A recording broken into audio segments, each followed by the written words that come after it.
Hello, everyone, and welcome back to a very special episode of the War Report where we're going to be covering all the nothing that has happened over the course of the past week.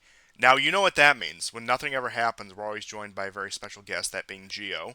He's back once again. He's graced us Oh, with I his didn't do the presence. Fasci Zizek joke. Well, That could have been. that's what the off-air technical Because they didn't know, the audience difficulties. didn't know that I was It's going to be. Well, no, I spoiled it. I signaled it as it's to use wrestling terminology. I signaled the move, the finishing move. So yes, I'm glad to it be back on the was war on the orc report. So so true. The orc report.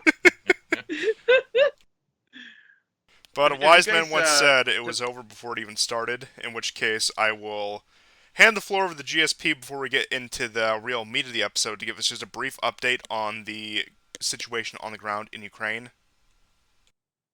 yeah, just before I get into it, I just wanted to mention that summer is nearly over, and I don't recall there being a Pride event parade. But I did find this. I also want to hold a gay Bandera festival in Kiev. You know who it is. I would, well, please, and can I come to that? I would love what the hell was that? Oh, That's that's Ian McKellar getting pranked by those two Russian dudes. oh, Oh beautiful. my I just Oh, discovered it hilarious. yesterday. We have a gay Bandera festival. I would like to invite you. I give then later on. He says, "I give kiss to you." Oh, he What? goes, can I come? Of course, you will lead it. But Well, Gabe Bander. I'm sure Death in June's played actually. That's part of Ukraine. So, I'm sure there is some. You know, but what my else can I God. say? love What him. what a better I way can't- to I celebrate can't- Ukrainian I actually like Independence Death in Day? June. I quite like Death in June. Yeah, Oh, that was pretty funny. that was Yeah, so great. But go on, please. yes, and as we spoke off air, for our listeners, we're not going to have like a really in-depth discussion about the front lines because this show, of course, with Geo, it's always more free form, and we want to get in depth on other issues, particularly Trump this evening. I will just briefly mention this that as far as the front lines goes, Rozhanya fell last week, but the Ukrainians for about 7, 8 days have not been able to push further south. And in the Robotina area, yesterday, Robotina finally fell to the Ukrainians. They are amassing huge troops in Orekhov. The Russians struck there today, and they're preparing. They're preparing. This is going to be probably the third phase, the last phase. Lots of headlines everywhere about the 82nd Brigade. It's part of this maroon trio of brigades that was specially trained for this. But the Ukrainians don't have that much in the Kupiansk area. The Russians have been making very steady gains, except for the last 2 days. Sinkovka is basically theirs now, and they're slowly crawling towards Petropavlovsk. However, I would say the last 24 hours, not that much is happening. The other bit of news is there was a major strikes yesterday in Odessa, another one in Dnepropetrovsk, where they took out a bus station and a railroad hub. They also took out a railroad hub in Kupiansk and another major hit in Kramatorsk. They also, in the Chernigov region, uh, the Russians hit a, I don't know. It looks I mean, it's a neoclassical building. It's a public building. There was no proper permit for it, but 4 hours before the event, which turned out to be a drone expo, military drone expo, a notice was sent out on Ukrainian Telegram channels, basically saying, "Do not show up in uniforms." And so they thought that there would be a certain amount of anonymity, and I don't know why they would have such an event. Anyhow, it appears that the Russians have struck this building. Now, the Russians claim at least 38 dead NATO mercenaries and possibly officers. 2 officers, a French and a British officer, have died. The French officer apparently died alone in the Pyrenees while camping, and the other one, it escapes me right now exactly how he died, but the Russians are adamant about this, that they, about 70 injured, 38 dead. So, is Russian intelligence improving? Why did the Russians wait so long to hit Dnipropetrovsk? Is it because they're waiting for a larger accumulation? I think it's clear now after, I would say, the last 3 months, the Russians are going after command centers. It took them long enough, but they are. And of course, they also have begun destroying bridges in Kupiansk to slow down the resupply, because the Ukrainians have managed in Kupiansk to refortify. The other big strikes, of course, are in Khmelnytsky, another big ammo dump hit, not like the one that we saw back in June, where we saw that huge mushroom cloud. Mind you, that was the second explosion. If you look at that video, there was another large explosion that took place before that, which I can't imagine how, just how enormous this was. From what I've seen, this is not as big. Which would make sense, because they know they can never accumulate that much ammunition in one spot again, right? It's just too much of a loss. And of course, the headlines. The headlines from periodicals like 1945, Political, Washington Post, The Telegraph, The Guardian, all of them saying things, not just slow offensive, but Ukraine is running out of men.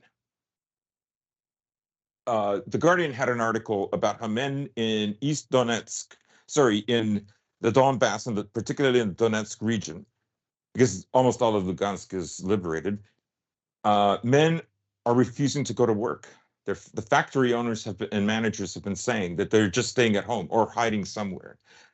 So you get other crazy articles, like I think it was either Bild or Welt, both German publications, where they said there's only one way for Ukraine to win: a mobilization of 3 million men. So kind of like that other war in that region of the world. Yeah. 3 million So men. Does Ukraine even have 3 basically million men kind to of spare like at the this tempo. point? Yeah. I mean, if they, so Ukraine has been under martial law since the start of the war. They've been mobilizing virtually every month for replacements. Other periodicals have already begun. John Bolton had criticism. He's blaming this on Biden, but most people are now saying that. Well, of course, Seymour Hersh had that article saying that his insiders told him that the CIA knew that Ukraine would not succeed.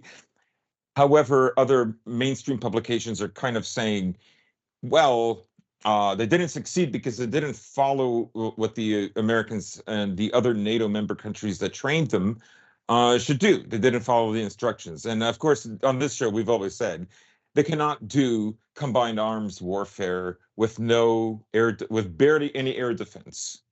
Like, the Ukrainians are now using S-300 and S-200 missiles to take out Russian S-300 systems, which they did in Crimea. They took one out. And then as a retaliation, the Russians put up their Su-34s and took out 2 S-300 systems. There's video footage. There's video confirmation of all of this, right? So how are they going to do this, right? So they stopped using the equipment. So what now they do is they get their troops to go in by foot. Now this has increased the casualties, because remember, at first June was particularly bad for the Ukrainians, and so you had articles saying Ukraine can't keep using losing so much of the material that was given to them by Western countries. So they changed tactics, and now they're saying, well, you can't do wave after wave. Well, the thing is how are you supposed to do it? Like, a criticism I would have is they're going for Robotino, right, to drive in without taking care of the flanks. Not that they didn't try, they did, but it didn't work. But it looks like most of the effort was to liberate the towns. The same held true for um, Urajanya, for instance, right? Or Staramayorsk, right? For both of them, it was the same truth that they liberated the town and then decided to expand outwards. Of course, by expanding outwards in a village that's totally razed to the ground, except for a few buildings, right? You leave yourself exposed. In fact, on the last show, I said that um, in that Vremevsky ledge in the town next to Urozhanya and Staromayorsk, right? They lost 31 vehicles, right? That was just a thing on Telegram. And of course, now you have Bild magazine, the German magazine, and they actually did a whole story on it with all the photos, right? That's a change in the narrative. And actually, this kind of will. I mean, I'm not going to dwell any longer because we should probably get going on Prigozhin and Trump, uh, two characters if ever there were any. Um, I would say that the change in the narrative right now, right, which is it's basic. They're dooming because they know that Ukraine doesn't have enough reserves to ever make it anywhere near the Azov Sea, right? And the Russians would not have made so many trenches if they weren't going to fall back on them. And part of the reason they're doing that is, I mean, the Ukrainians were thrown off, and I was thrown off. Why are the Russians fighting so hard in the gray zone, right? Unless they think, unless they're being overly cautious, unless they think that the Ukrainians have more reserves than they're letting on. But I would say the Russians now are probably ready to go to the first Surovikin line of defense, which will be mined further and better defended with more personnel than the personnel that they had. Like in the last show, I mentioned that there was no more than one to two, just under 200 personnel defending Eurozhanya for a long time. The thing is the Russians have an immense firepower, right? They have more artillery, even if you say that their artillery is less accurate, unless it's the Krasnopol. They also have very accurate helicopters like the K-52 and the Mi-28. So, but I think this shift is important because when we get to the theories about Prigozhin, one of them I think will link, and we'll get to that. So that's it. That's all I wanted to say for the front for now. Um, Excellent as always, I'll add. And there is a mountain of news to get into with the Mm-hmm. situation around Prigozhin. So well, I'll before start by that, giving just the brief background, which most of you probably already know at this point, but I'll just cover for anyone who maybe has been tuned out for the last week or so. And that is Prigozhin, while on a flight on his private plane from Moscow, I believe it was back to Belarus, the plane crashed, and there were about 10 people on board, and all of them have been ruled dead. Now, they haven't identified all of the remains yet. It's almost certain Prigozhin was on the plane. However, at first there were some doubts that he was on board that flight, but it does seem that he was on board the flight. And this all comes just around 2 months after the coup attempt, to put it generously, where a section of Wagner forces did at least head in the direction of Moscow before the situation was diffused and Prigozhin found himself in exile in Belarus and Wagner found itself setting up shop in Belarus. Now, this happened just yesterday, so there are a lot of questions still up in the air. which we will certainly get to. But in terms of concrete information, very little has come out thus far. But that is a brief summary, in which case I'll hand it over to both of you to add anything that you would like to before we get really deep into it. It was about sending a message.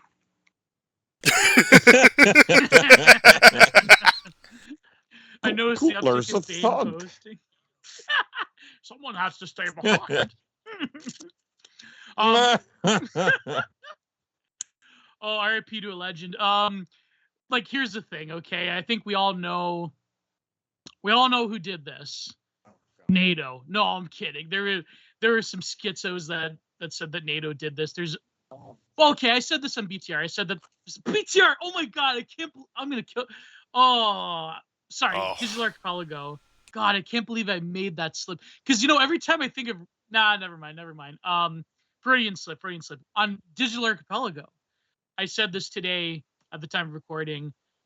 There are people that have said that maybe NATO did this to get rid of him because of the polls.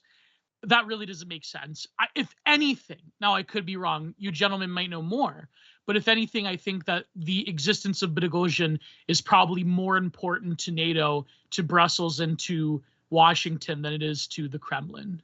I think that the only logical explanation of NATO wanting to redact Prigozhin would be if they want to get Wagner out of Africa, and that itself doesn't really make sense, because I guarantee you whoever Shoigu puts in place to command whatever is being left of the amalgamated Wagner forces, they're probably just going to be Kremlin hardliners. I mean, let's face it, they're going to just follow orders, unlike Prigozhin. But another thing too is that this basically has confirmed the theory that the coup was indeed real. It wasn't kayfabe, and that maybe the Kremlin was lulling Prigozhin into a sense of security by having meetings with him and saying it's no big deal. Who knows? I mean, even if this didn't come directly from the top, I don't know. I think Putin pretty much knows everything that goes on in the Kremlin. So that's my theory anyways. I think it was, maybe it was sort of like certain wrestling promotions in Japan, where it's like they tell one guy it's a work and the other guy that it's a shoot. Prigozhin thought it was a work, but really it was a shoot. So he worked himself into a shoot, brother, to quote Hulk Hogan. Yeah, I think that, well, I don't know. That's pretty much the theory that everyone's going with, that this is directly from the top. And Prigozhin was, listen, God does not tolerate half-hearted efforts. God hates LARPers, okay? And I think that, if he would have at least fought to the last man to make this coup real, or make it more real than what happened, I think we would be in a very different situation. But yeah, I don't know. I think that Prigozhin was long for this world. Yeah. I mean, my take on both points is the diametric opposite. Oh. So, yeah. So, two things about Prigozhin that I think reveal a kind of overestimation of Prigozhin. He is overvalued.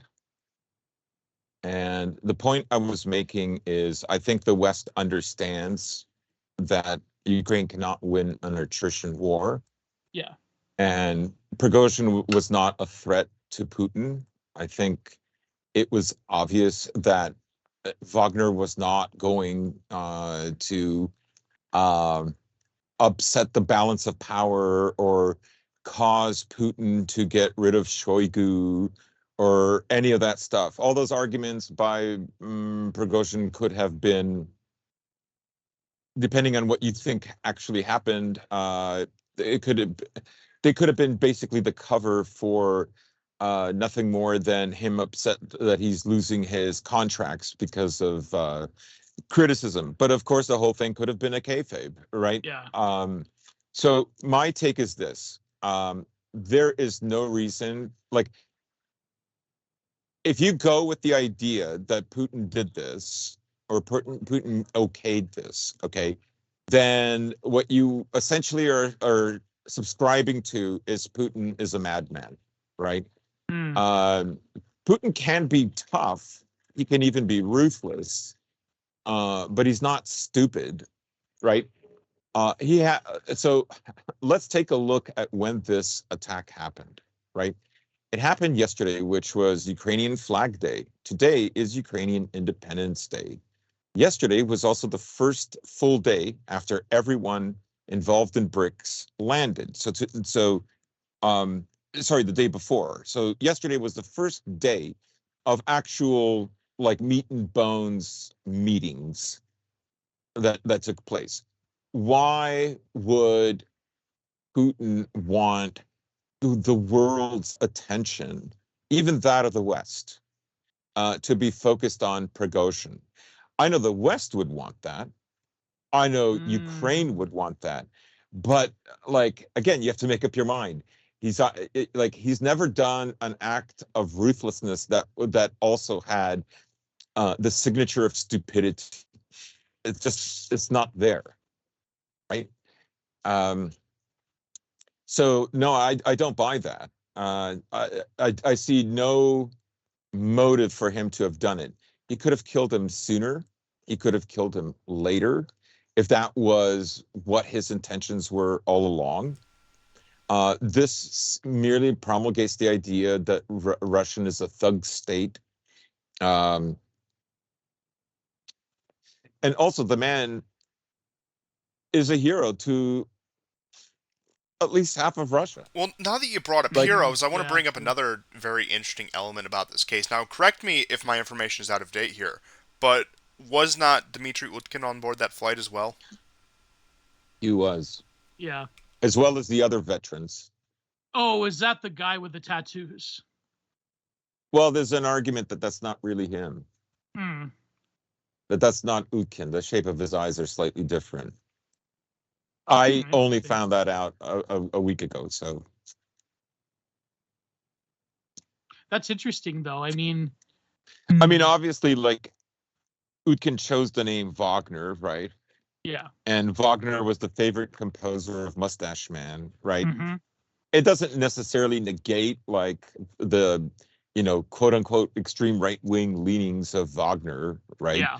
Obviously, Rusich, which is like a subgroup within uh, Wagner, is very blatant about it. Yeah. Very blatant about it, Well, right? Wagner has a lot of sensitive young men that watch anime in their ranks, and so you know what that means, right? Oh Yeah. no. Yeah. So I don't subscribe to the idea that the Russians did it. Because like if you subscribe to the idea that the coup wasn't kayfabe, that it was a real coup, a real mutiny. If you really subscribe to that, and you think like this is the best way that the Russian state could handle it, like no, it isn't, because then you're stuck with the idea like, so he killed also. There just wasn't a way to kill Prigozhin, right? They had to, I'm sorry, pilot, co-pilot, and stewardess, you have to die for the greater good. Like, no. There would have been a better way to off him than what took place. Well, I think we're missing a key Interesting. component here. What Mhm. if Prigozhin's pilot was just a black woman? That meme? Yep, that one. That one. Hello, Mr. Prigozhin. I'm your pilot today. Oh no. Oh. But I do want to add what you're saying. You all get comfy. I do want to add what you're saying in in all seriousness, what you were saying about the assassination, the timing, and the method. If we're to assume the Russian state actually did do this, that look, I'm Well, not let me putting it. defend my thesis for a moment, but yeah, go ahead. I'm not putting it past the Russian state, of course, to assassinate him. But I agree with you. The timing is off, and the method Way off. is strange. And you look at previous assassinations carried out by the Russian state. Of course, there's the one that the Western media just loves to point out, fell out of the high-rise apartment building. That's one that they love to post on CNN, New York Times, whatever. Or the radiation the radiation poisoning. Of course, there's the Litvenko case that they always love to bring up. There's the underwear poisoning. What was his name? Skripal. Oh, yeah, Skripal. Navalny.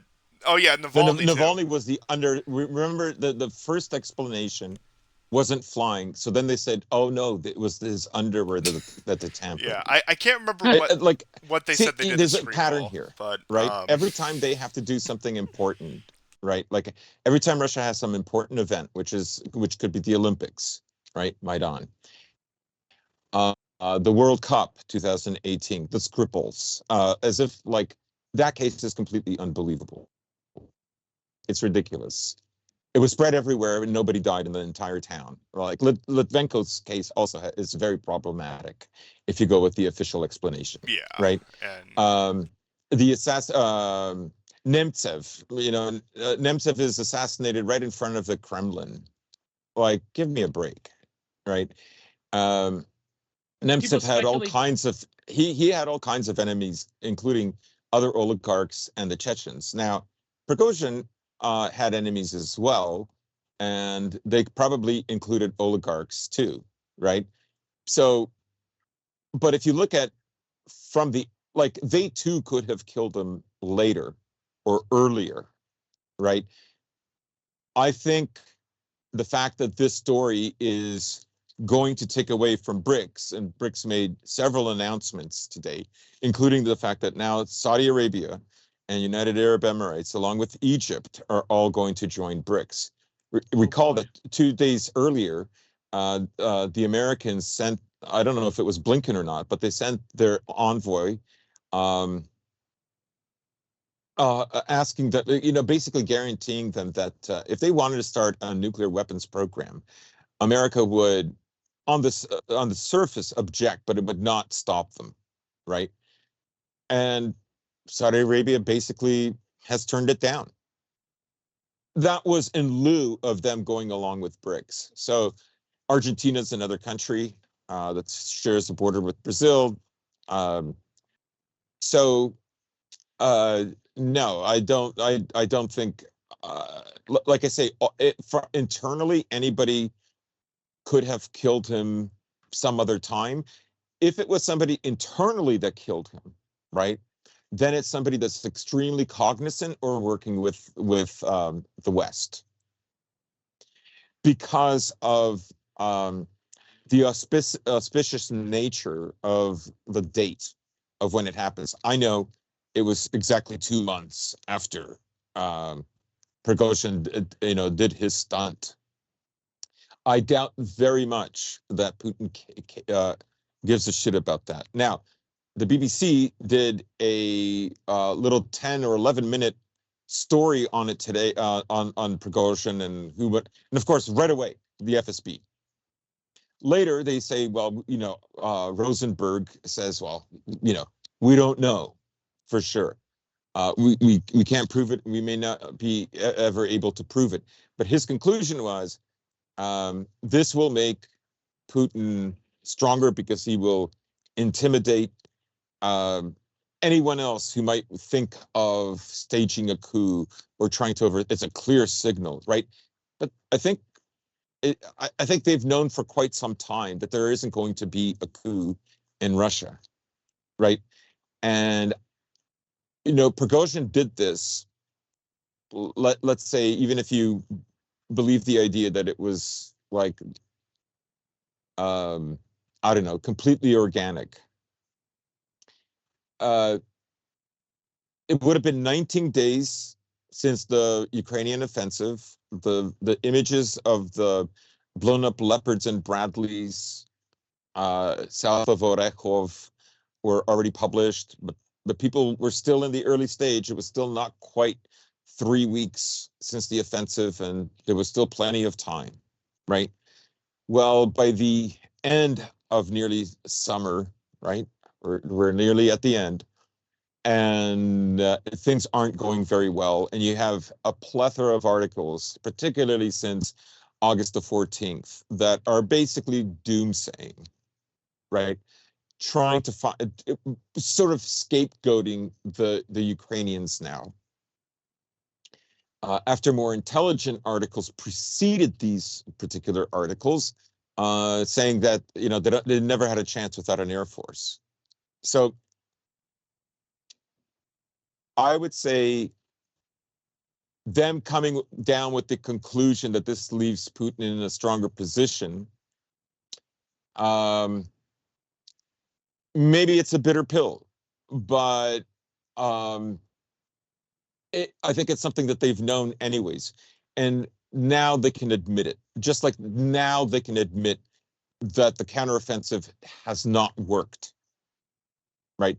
That wasting all those lives in Bakhmut instead of fighting a more insurgent guerrilla warfare, which what they were doing in the first 5 months of the war in Ukraine, um, which was more successful, that depleted them of much of the men that they would have needed to fight in Zaporozhye, right?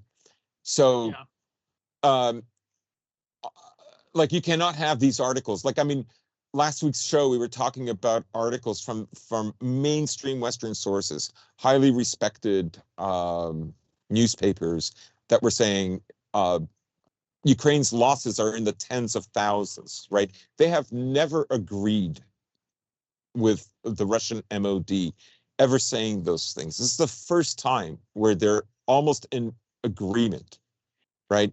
So claiming that this event will leave Putin stronger, in a way, isn't a big deal when you're also claiming that the Ukrainians are not going to make it to the Sea of Azov. They're not going to cut off Crimea.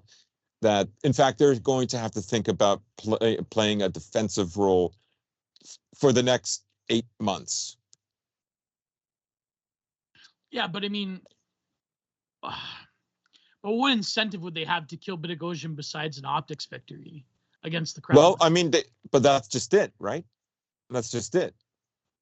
Like, why does Ukraine go more for the town by going head on, which will cost them more lives, than going more head on to the flanks in order to surround the town, right? Because they know no one cares about the farmers' fields. They want to hear the names of the villages, even though a village like Robotino was under 500 people before the evacuation. Like you're talking about 450 people living there. That's the extent of this place, right? But take a look at the assassination of Darina Drugina or Tartarsky, right? They're all optics, right? Killing Prigozhin. If you go with the idea that based on the Discord leaks, that Prigozhin was in communication with the West, right? If you go with that, they know it's finished for him. Like there's nothing he's going to do, and he's more useful dead to them, right? Because at least if everybody suspects it's the Kremlin and Putin who did it, right? That has a better chance of creating some kind of a division within Russian society than leaving him alive. Also, 2 days before he's killed, he's in Africa. I believe he was in Mali. And he's making statements that, like, Africa is going to throw off the shackles of the West and blah, blah, blah. Right? Remember, France also has a lot to gain in this, right? When they lost Mali, they lost like one of their biggest gold mines. France does not have any gold mine that they have a contract with or ownership of anywhere in Europe. They're all overseas, and Mali was, if not the biggest, one of the biggest that they had, right? And not just Mali, chipping away at all of their assets in Africa with the complete expansion of Wagner across the continent, especially within since just the beginning of this year. And it has been both a blemish on France's standing in the world and on actual raw interest for them. So, in terms of that, you bring up a very good point as well. I do also want to add a couple of things. Just information put out there to just give a bigger picture of the story. So, when it comes to this, you also had Lithuania and Poland both coming out and saying that this does not alleviate any fears they have of Wagner's presence in Belarus or the threats towards them. And in fact, and of course, they're going to take every Yeah. opportunity they can to try to Yeah. extract more resources and funding from the West, especially at times like this, whenever there's a major story or a crisis, saying, "Oh, we don't feel safe anymore. In fact, we think Wagner's going to be more unstable without Prigozhin because they have to prove themselves." Blah blah blah. But there is that as well, and I will bring up one idea. I will preface this that I do not subscribe to this, but I will say the most plausible explanation I have for the Russians having done it is if they want to turn this into some sort of false flag and say, "Oh, Poland killed him. Oh, whoever killed him," or the SBU as a justification to escalate whatever. Like I said, I don't buy into that, but it is the most plausible explanation I would have for Russia actually assassinating him. Yeah, I think it's the SBU. You think? I do Why, too. why wouldn't it Something be? along those lines. I mean, but they literally had a woman follow Darina Dugina, get an apartment in her building for like 6 months before she assassinated her. And Wagner owned them hard in Bakhmut, so Right, yeah. right. Like it's a gift to them. Like the Ukrainians, like once a Russian does something useful for their cause, watching that Russian die is great because they're a Russian. Well, that's Right. like theories like that they So that's tell. what I mean. He's not valuable to them anymore, right? Mm. I think a lot of people were already beginning to suspect that there's something about this coup that just stank. Didn't make That sense. didn't make sense. Wasn't really believable. Again, it doesn't mean that like not everybody is going to be in on it. And unfortunately, people died. But people tell these stories about 8,000 of them going to Moscow. 8,000. What? Like the force was 25,000 strong. Of the 25, only 8,000 wanted to go along with this, right? If you go along with the non-KFAB, right? And then the vast majority of them stay in Rostov-on-Don, right? And then a portion of them, a fraction of them, decide to drive to Moscow, right? And they're driving, like, stopping for gas. It's ridiculous, right? It's a ridiculous They're not getting story. shelled. They're not getting the Right. missiles And thrown at them. the photo evidence, they like there's a crater in one of the roads, but it's not dead in the center. Like I say, there were a few people that said, just watch before they like in a few hours, all of this will just blow over. Nothing will happen. And I just paid attention to those people Nothing happened. who predicted that. Yeah, so I don't see like him having any further value. If you go with the idea that it was a kayfabe and that he led on American intelligence, right? Like, what did they say after the coup failed, right? They didn't say it before the coup failed. They said it after the coup failed. Granted, it didn't last for very long, but it's important that they said it afterwards. Petraeus said, I would be careful, looking out windows. And Biden said, I would be careful what meal you ordered from the menu, right? So they're already doing this kind of snickering or whatever, indicating that he's finished, right? Okay, Right. but he's also finished because they have no use for him anymore. Because the amount of people who, like, Wagner went from a terrorist organization to freedom fighters, which is not unusual for the West, like overnight. Literally. And so, that was that whole portion of Wagner and Prigozhin was finished with. He has no use to them. And like, before people doubt just like how much of a problem it is for the Russians to deal with terrorist attacks within. I mentioned those two of like prominent individuals within Russian society at the moment, but let's take a look at the two attacks on Engels Air Force Base that has nuclear weapons there, right? The Ukrainians launched two of them last winter. One of them, I believe, in mid-December, right? How did they do it? I mean, this is like I didn't see. I saw the damage. Each attack resulted in the deaths of 3 Air Force servicemen. Not to mention a plane destroyed each time. Now they claimed it was a 1970 drone, a very big drone, but we don't know that for sure. It's all like a hunk of metal. Um, like I can understand a drone that was, let's say, made out of plastic that's like very hard to find, especially if it flies low. But you're talking about like these drones don't even have like an ability to swerve left or right. This is based on their story. Well, what if that drone was launched in Russia?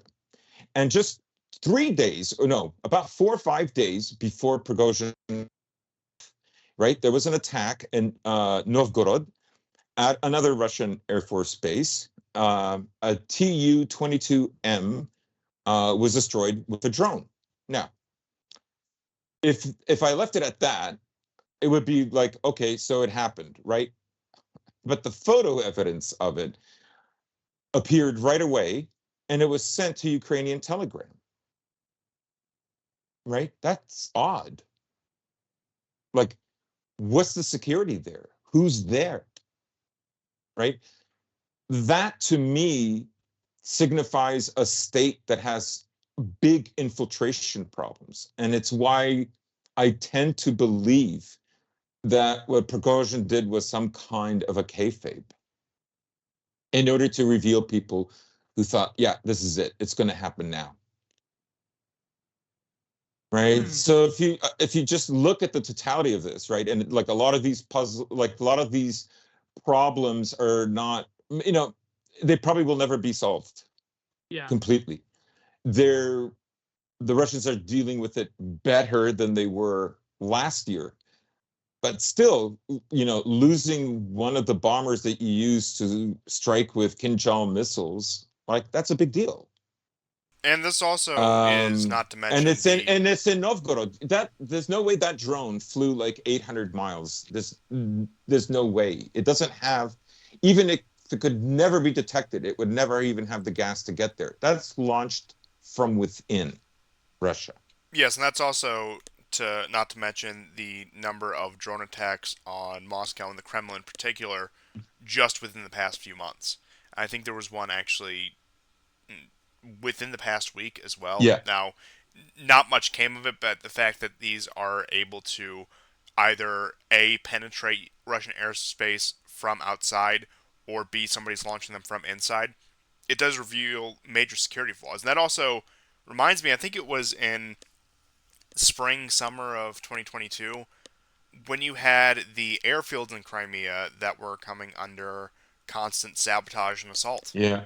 And Yes. I do think that, as you brought up then, and as you bring up now, and as I will repeat, that yes, the Russian state does have gaping security flaws, and for the institutions that were propagandized to believe that they have in the West, that's a completely totalitarian state that snuffs out any sort of dissidence or any sort of deviation upon it showing itself, is completely false, because a country that is as much of a police state as they want us to believe that Russia is would not have these problems. Now, once again, and I think this is a question that mainly, of course, the people living in Russia have to decide, being the ones who have to live with it, is it worth the trade-off for that sort of security? Once again, but that's getting too far in the weeds as to the point I'm trying to get at here. But yes, once again, the security state in Russia is not as airtight as it seems, and there is a lot of room for sabotage and subversion.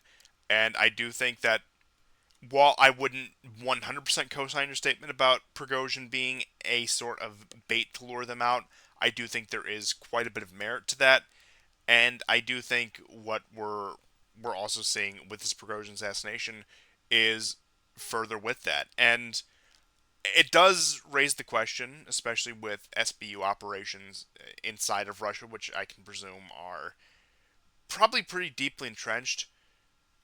What is the number of, well, maybe not even the number, but what is the level of at least somewhat pro-Ukrainian or anti-government enough to side with Ukrainians and SBU sentiment in Russia? I can't imagine it's that high, but clearly it's high enough in key positions where we keep seeing these instances happen over and over again. And you can talk about what happened with the 2022 counteroffensive. You can talk about maybe some underperformance on the battlefield by Russia. Whatever, that's not relevant right now. But the biggest weakness that has been shown by this war, the biggest Russian weakness that's been shown by this war, is the fact that they do seem so susceptible to outside infiltration. Right. And also take a look at I've just lost my train of thought. Where do you go, Gio? Maybe it'll come back to me. I don't know. I think that, I mean, does Russia have like, in the one sense, I'm actually surprised there isn't more terrorist attacks within Moscow by Ukrainians. Yeah, there isn't the typical stuff where they, a bomb on a train, like Yeah. about 80-90% of these drones flying towards Moscow are all shot down, right? And like they still have not killed anybody. Right? But also, like, wouldn't they be and they're smart small. enough? Yeah. But wouldn't they be smart enough, for example, to say have, like, listen, I'm not giving them ideas, but maybe to have like scalps within the munitions factories themselves in Russia to like maybe do something there, like something that's directly related to the military. It's either an indictment on the Ukrainians and indictment in the State Department, or it's just proof of like Russia having like this paranoid security, security chain around a lot of vital industries, such as the munitions industry. I'm actually shocked that there hasn't been more terrorist attacks in Russia. I am too. And actually, today, that Western journalist that was, I believe he was arrested either last year or the beginning of this year, Gerashevich or something like that. So he was forced to stay in prison for another. His sentence has been increased to 6 months, and that is because he ended up being in a like weapons manufacturing site that the Russians claim he didn't have right to access. Oh, I remember this story. Yeah. You remember this story? The other thing I now it's come back to me that I wanted to say was, people have talked about like Prigozhin probably had a lot of enemies with with friends and relatives of like all those prisoners that he threw into Bakhmut, with many of them with very little training. Yeah. And the Russians did stop him from doing that. They have an axe to grind, but I think the Ukrainian military has a bigger axe to grind because a lot of Ukrainian elite units were destroyed by 60-70% there. Yeah. Including, I believe, their 72nd, the one with the eagle or falcon or whatever, black and white shield. So, and that's like one of the most highly respected. Even the presidential guard was fighting there. A special Azov tactical fighting unit was there, right? Not like I'm just saying, like, yes, I understand. I believe there are people who saw their loved ones who, maybe they were an organized crime, maybe they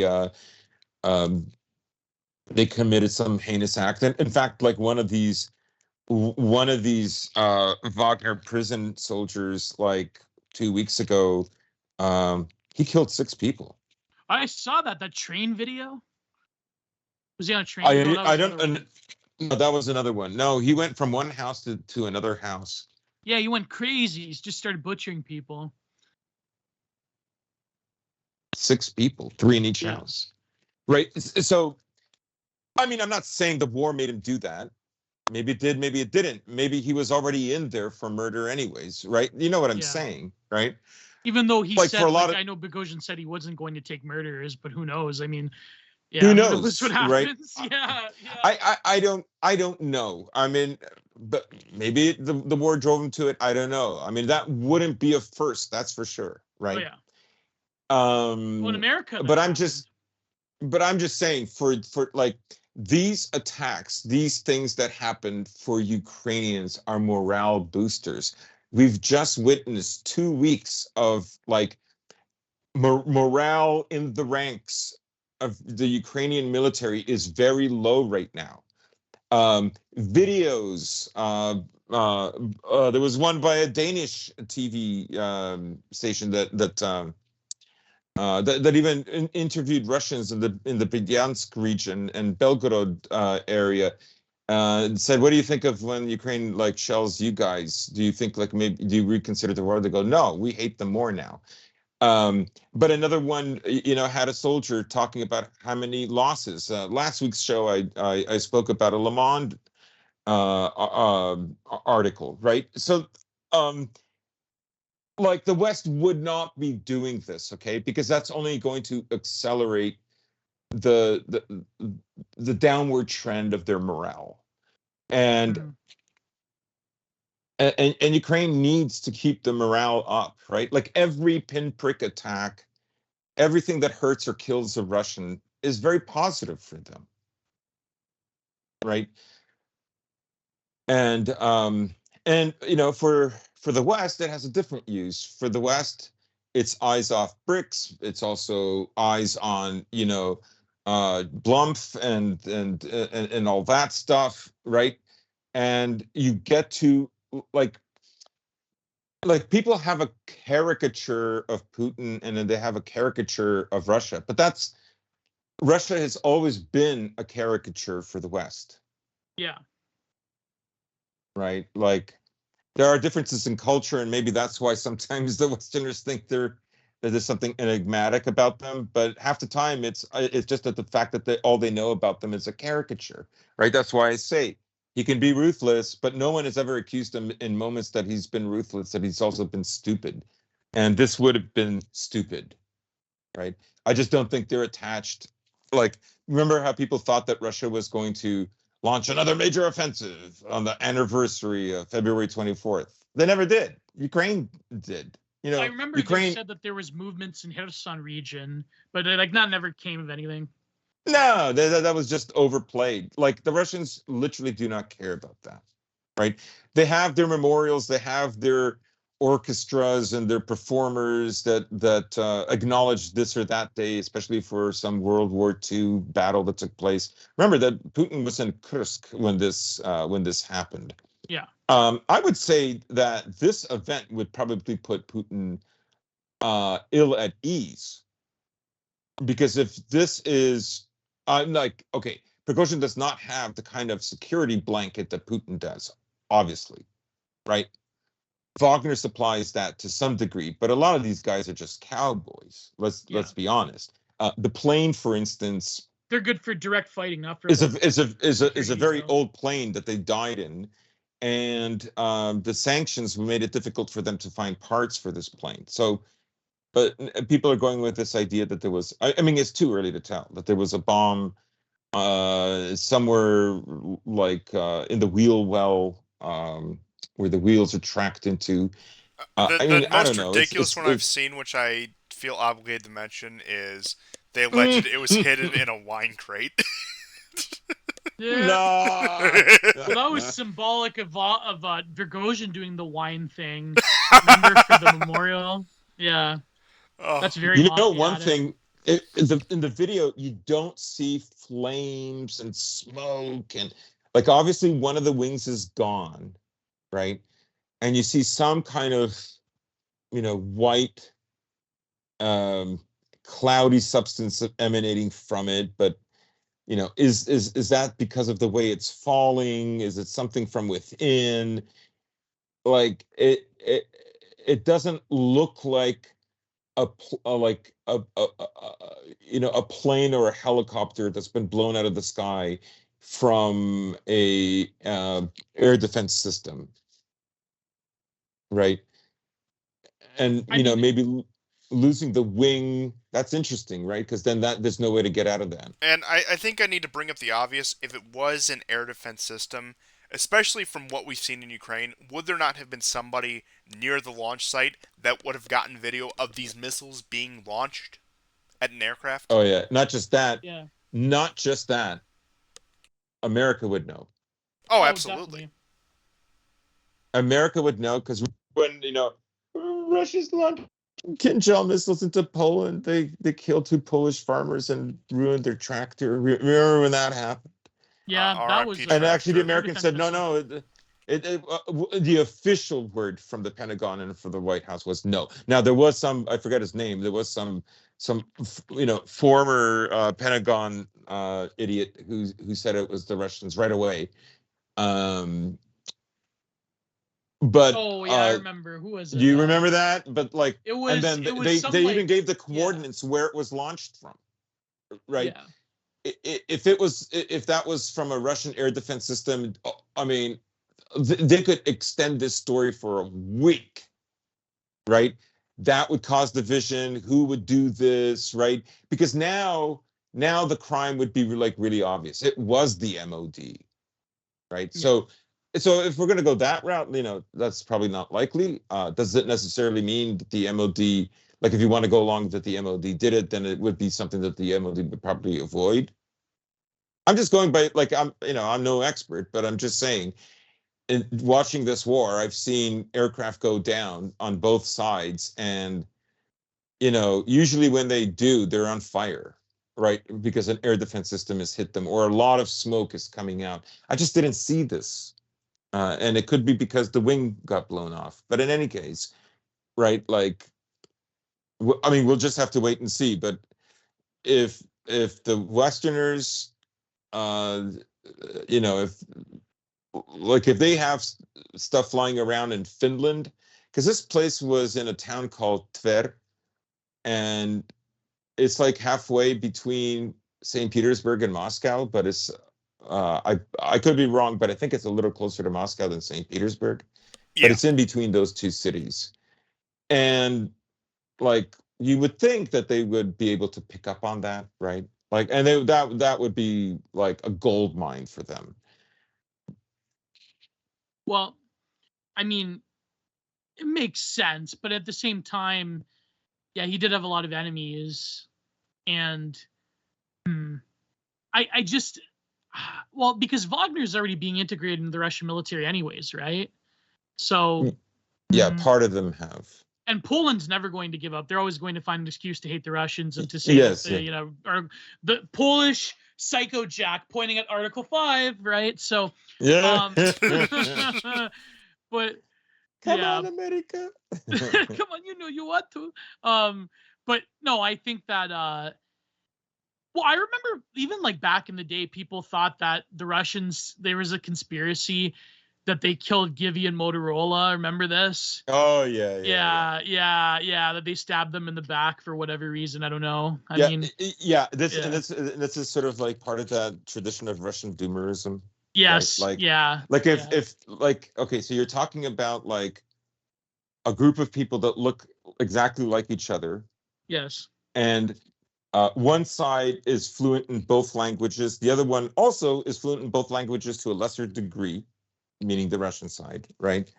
You have defectors, right? I guess you have fake defectors. Like, would be so easy to do this.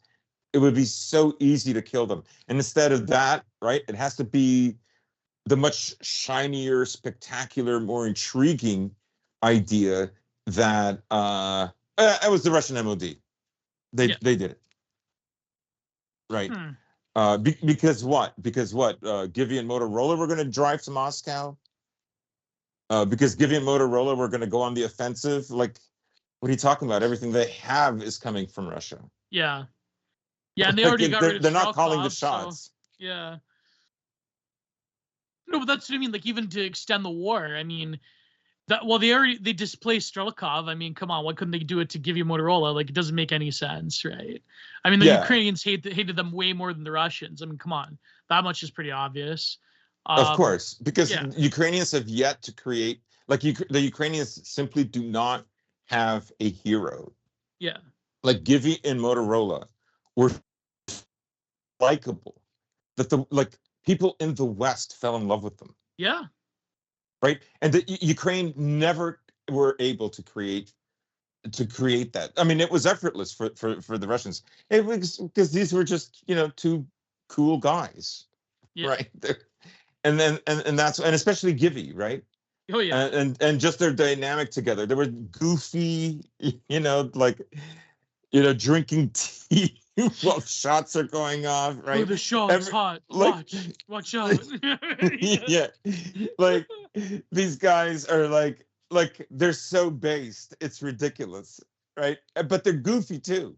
So, anyways, they were very human, and so no, I have a Russian friend, okay, born in Ukraine, and he, just south of Kiev, and he thought that for a while. I'm going the Ukrainians couldn't do it. And don't get me wrong, he's totally on Russia's side, always has been from day one. But you're saying, you're telling me that the SBU couldn't do that? Like, come on. Yeah. Yeah, especially in the region that they were in. It was pretty easy. Yeah, absolutely.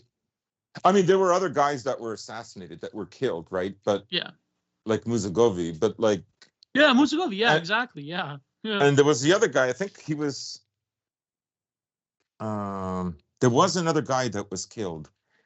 I mean, because there was a period after 2016, political assassinations were happening all the time, if I recall.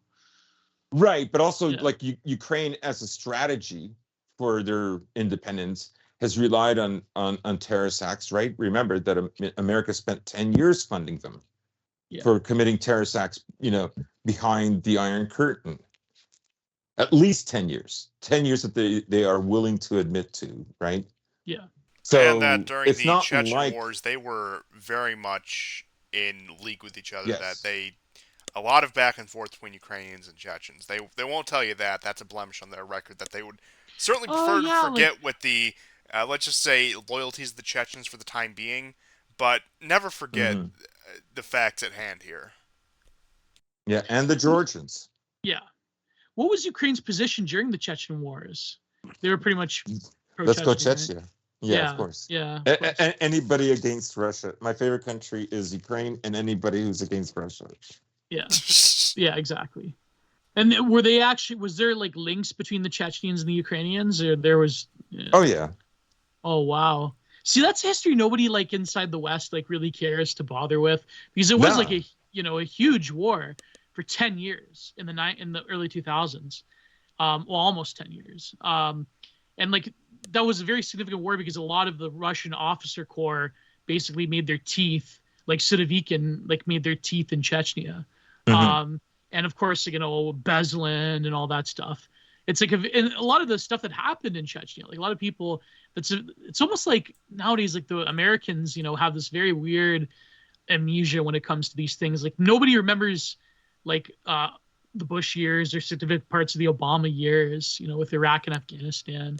Yeah, it's become this public amnesia thing. But anyways, Prigozhin, yeah, he had a lot of enemies. I mean, I didn't think about this information about how it could screw over this BRIC meeting. But then again, I mean, could Putin really be this vindictive? Maybe, if it's betrayal. He did say, I know people were passing around this interview from 2018 where he's like, what's the thing you can't forgive? Oh, betrayal, right? So yeah. I don't know. I mean, of course that's speculative. It's very much a conspiracy mafia drama. I mean, I don't know. I believe it. If you go with the KFAB thing, right? If you go with the KFAB thing, he has to say that, because remember in the speech he also brought up the 1917 revolution, but it doesn't specify whether it was the one in November or February, right? Yeah. So he has to say something like that, right? He's obligated. So whether it was a real coup or was a kayfabe or a bit of a kayfabe, then he's obligated to say those things. It was a work shoot. Right. So he had to. That's why I don't think it necessarily proves one thing or the other. Like I say, he could have killed him later, sooner, and in a totally different way. He didn't have to sacrifice like Yeah. you could say all the Wagner guys are guilty. All of them are guilty. Now I don't know if all those guys that were in that plane. I know Utkin was one of the. First of all, Prigozhin never went to Moscow. It was Utkin. Okay. Yeah. Now, I don't know if the other guys went also with Utkin or just stayed in Rostov-on-Don or didn't go even to Rostov-on-Don. I don't know, right? The names so far haven't been released. There is that great History Legends video after the Russians took Bakhmut back in May 20 of this year. So just a little over 3 months ago. He mentions all of them and what their background is from and so on, right? So I don't know which of those guys. We will probably in a week know for certain everyone that was on that plane. But like God, I could hardly handle. I watched the Scott Ritter George Napolitano interview. I come home, I tell my brother. Judge Napolitano. And my brother does the most amazing Judge Napolitano you've ever heard in your life. It puts. Oh, hey, did you hear the? Well, we'll talk about the McGregor interview. I haven't watched the full thing yet, but that one particular part of it was very funny. But yeah, go ahead about Judge Napolitano. So, anyways, Ritter's going. Said, "Don't betray me." Then it's like Vladimir Putin said, "Don't betray me," and Vladimir Putin is very clear on that. He drove with 8,000 men to Moscow. Well, actually, it was like they estimate like about 140 vehicles and everything from like passenger cars to like rigs. I think there were like 2 or 3 tanks. Like, obviously, it was feeble. It was laughable, right? I was very integral to that. We signed that peace agreement, and we said never again with the nuclear accords. That was I love the Scott Ritter voice. That's right. Yeah, we need third world communism, but not too much communism. I came home yesterday and I got to look at my brother. Right, he doesn't care whether Prigozhin got killed or not. And he's smiling at me. He's smiling at me, right? Legend. He goes, "What? Who?" I won't tell you what he said because honestly, it could get the show in trouble. But what would be the censored version of what he said? And then I brought up. I said, how COVID is coming back into the news. Remember, I said if the war starts going badly, like COVID or something like COVID would have to come back, and he just goes like this, shake and bake, baby. Like from Talladega Nights. Shake and bake. Shake and bake. I think nothing happening on that front. Nothing happening is a good bet. I mean, it's just a bunch of libtards having their like little ghost dance. I mean, who knows? Maybe it is. Maybe I hope you're right. I hope so. I could still see my GF in the States, but anyways, no, it's like the Prigozhin. Like, I mean, we know that the SBU, like they're capable of acts of like petty vengeance. Obviously, I mean, do I have to bring up our friend Gonzalo Lira?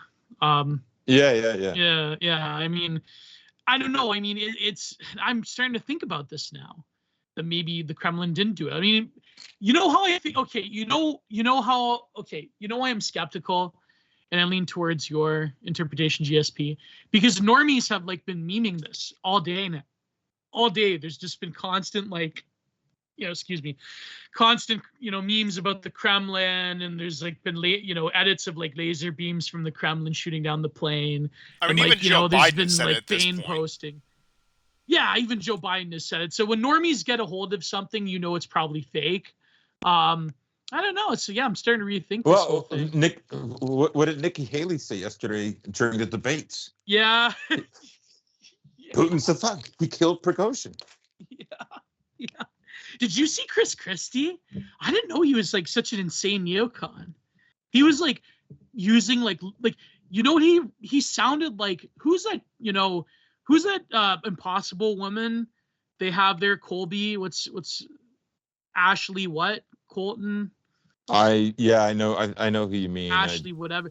Like he literally sounded like that person. Like they go in there and they RP word all the women and they train. Oh yeah, like Chris it's like Christie, yeah. African child soldiers are like training child soldiers to redact their parents to like go back to Ukraine, and they're gonna train the child. They abducted them, like, and they're gonna train them to go after their parents. It's like, what is this? Like some African dictator? Meanwhile, Yeah. meanwhile, the only thing that the war that actually increased the amount of child sex trafficking that Ukraine already Yeah. led the world on, like, Yeah. or led Europe on. This is the country with like the highest turnout of child porn. Yeah. Like, get real, right? Yeah. Like, you have these adoption agencies that that are their owners are in jail in Poland because they were selling Ukrainian children, right? But like, Oh, you and take away the children. yeah, normal. I mean, they're probably Yeah. going to go to good homes, right? Right, Gore? Yeah, of course. Yeah. Of course, they're going to go to good homes. Yeah, we know what happens with these things. We know what happens. Yeah. No, Yeah. but Chris Christie, like, I mean, don't tell him that, because I was astonished at how him and that Asa Hutchinson, that neocon, they Yeah. have like this, and even Nikki Haley, like they have this utterly insane rhetoric that, like, I don't know, that the Russian military, they're like the Derwinger group going through Eastern Europe like it was the 40s. You know what I mean? Like it's like it's. I mean, but My it's brother bold of you does to this- assume he that did these this, people believe anything and don't just spout out what they've been fed by whatever handlers they Yeah. have or whatever staffers Yeah. feed them information. I mean, look, I'm not saying everyone in politics is just a repository for whatever, but I'm saying the vast majority of people are, including people like Christie and Haley and. I know Nikki Haley is strong and will stand for convictions because, as we all know, the Confederate flag is still over the South Carolina Capitol to this day. Really? No, Oh my of God. course not. No. Oh yeah. Yeah, that's right, that was, and that was in 2015. That was before Yeah. it became normal to do this. She was a That was trailblazer. before in that Seville. regard. Yeah. Yeah. Which is funny. You'd figure her lack of white guilt would actually. What am I talking about? Well, Democrats but are it's the real funny- racists. Yeah, of course. So Nikki Haley, I think she unironically tried to pull that, and she tried to pull up the Thatcher thing. But about Ukraine, like, it's funny though, because all of these Republican hacks that have these handlers, they're feeding them these lines, like especially Mike Pence about we're gonna fight, we're gonna fund them, we're gonna fight with them, blah blah blah. But really, the candidates that ended up even on just the funding got huge roaring applause and actually appeared like they were winning. Yeah. Which is Vivek and even to an extent DeSantis, Little Meatball Ron. Yeah, the Sanders. Yeah. Oh, wait. I mean, the Europeans have to do more. And then Yeah. I did love this part where one of the two hosts, it might have been the woman, she says, actually 11 countries in the EU are actually giving more per capita of their Yeah, they're depleting GDP. the militaries. Yeah, more than America is. Okay, they're small, so they America dwarfs them, but based on what they can give, they're giving proportionally more. Yeah. So that was like an inch that kind of nullified his position. But the longer this war goes on, the more America's reputation hangs on it, right? So. And you know what's ironic is that the only reason he said that is because Trump said that back in 2016 about NATO allies aren't paying their fair share. And like that's literally like the only reason, like for all of the times. Buy the F-35. Buy the F-35. Buy the F-35. Hungry. My brother and I were literally joking about that like last night. Oh my God, we had such a ball. It was hilarious. I was watching the Patrick Casey stream of Nightmare Vision. That's how I watched the debate. Yeah. No, but it's funny because I mean Vivek. I mean, let's face it. We know his agenda. I mean, he's a Silicon Valley guy, and he represents a rival faction within the Republican Party that's starting to take shape. Well, we all know But I think Vivek's He agenda. wants to be. I think he wants to be Trump's vice president. Yeah, obviously. Yeah. Yeah. Look, No, but I mean, like with the debates, it is kind of astonishing how they still have this like cult of like neoconservatism plus Reaganite economic bullshit. Like it's just my hand on Reagan's Bible. On Reagan's Yeah. Bible. And they all had this like religious moment where they had to like bless Mike Pence. He's like, yes, Mike Pence, you saved the Constitution by stabbing Trump in the back. It's like they all like, and even Ron DeSantis be like, I agree that Pence had to do what he had to do. Because we all hope that Trump is in jail because one of us can win now. Even still, they probably won't win. I mean, Trump from a jail cell could probably, he'll probably beat all of them in the primaries at least. But it's funny. It's hilarious. I mean, when it came to the foreign policy stuff, these people are incredibly inept. And the whole thing, I mean, I hate to say it, but Vivek probably did the best. I mean, well, he did. Yeah. DeSantis is done. I would agree DeSantis is done. I would agree that Vivek begrudgingly did do the best. But I would contest that these people are inept because, I mean, they're doing they're completely in line with the agenda. What they want to do makes sense from their perspective. And, it's harrowing stuff, don't get me wrong. And one of the things I saw, I think it was Nikki Haley or one of these blowhards that said something about, well, it's a good thing that the Russians... I forgot you're an American. A lot of people do, believe it or not. A lot of people forget that, and I can only wonder why. But what particularly stuck out to me, I think it was Haley who said it, but again, they all sort of blend into a crowd. Particularly about the issue with Russia and Ukraine, talking about how it's such a great thing that the Ukrainians are killing all the Russians for us so that we don't have to do it. And look, Mike Pence said that. Mike Pence.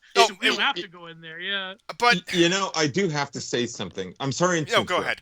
But you said. Both of you said begrudgingly. I have to begrudgingly accept that Vivek performed best during the debate. But you know what will happen if Vivek becomes Trump's vice president? The poo will not be taken to the loo. Total Aryan victory. Yeah, there we go. Total Aryan victory.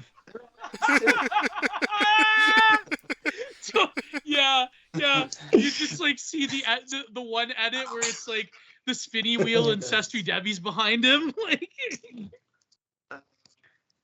Shake and bake. Shake and bake. My brother's here. It's so You could like shake and bake. Total Aryan victory. You got COVID? You gotta tell them that one. You got COVID? You got Ukraine. Yeah, I told him about that. Shake and bake. Shake and bake, baby. Oh my god, your brother sounds startlingly similar to you, Jordan. Holy crap. Oh my god. It's literally this kind of victory. Do it again. what? Total Aryan victory. Alex. They want it's an encore. So if Vivek becomes the vice president to Trump, what do we have? We have total Aryan victory.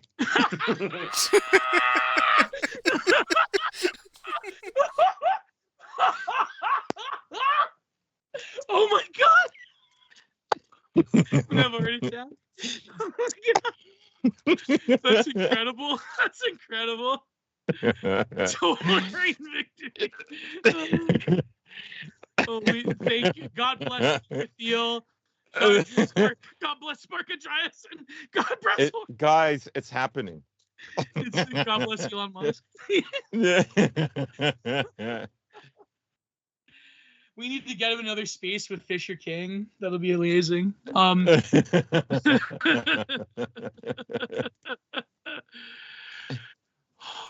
I'm going to show. This is what American.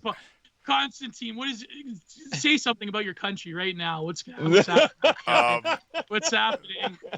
It's all going to hell, but it was kind of already there anyway. And I sent you guys it. I don't know if it showed up as well, but I'm going to show our wonderful audience the official Trump mugshot. Oh, I'll be honest. Oh, this is incredible. I have an opinion on this, but it does not evoke any emotion in me. I'm just completely dead into this at this point. But oh man, that's our beautiful Trump mugshot. He has been arraigned today, and further will follow. They also had a bunch of other mugshots. They had I can't remember what it was, but it was some like Blacks for Trump organization that guy's mugshot too. I forgot to grab that one. Yeah, and words for Trump. Yeah. That was beautiful. But what can I say?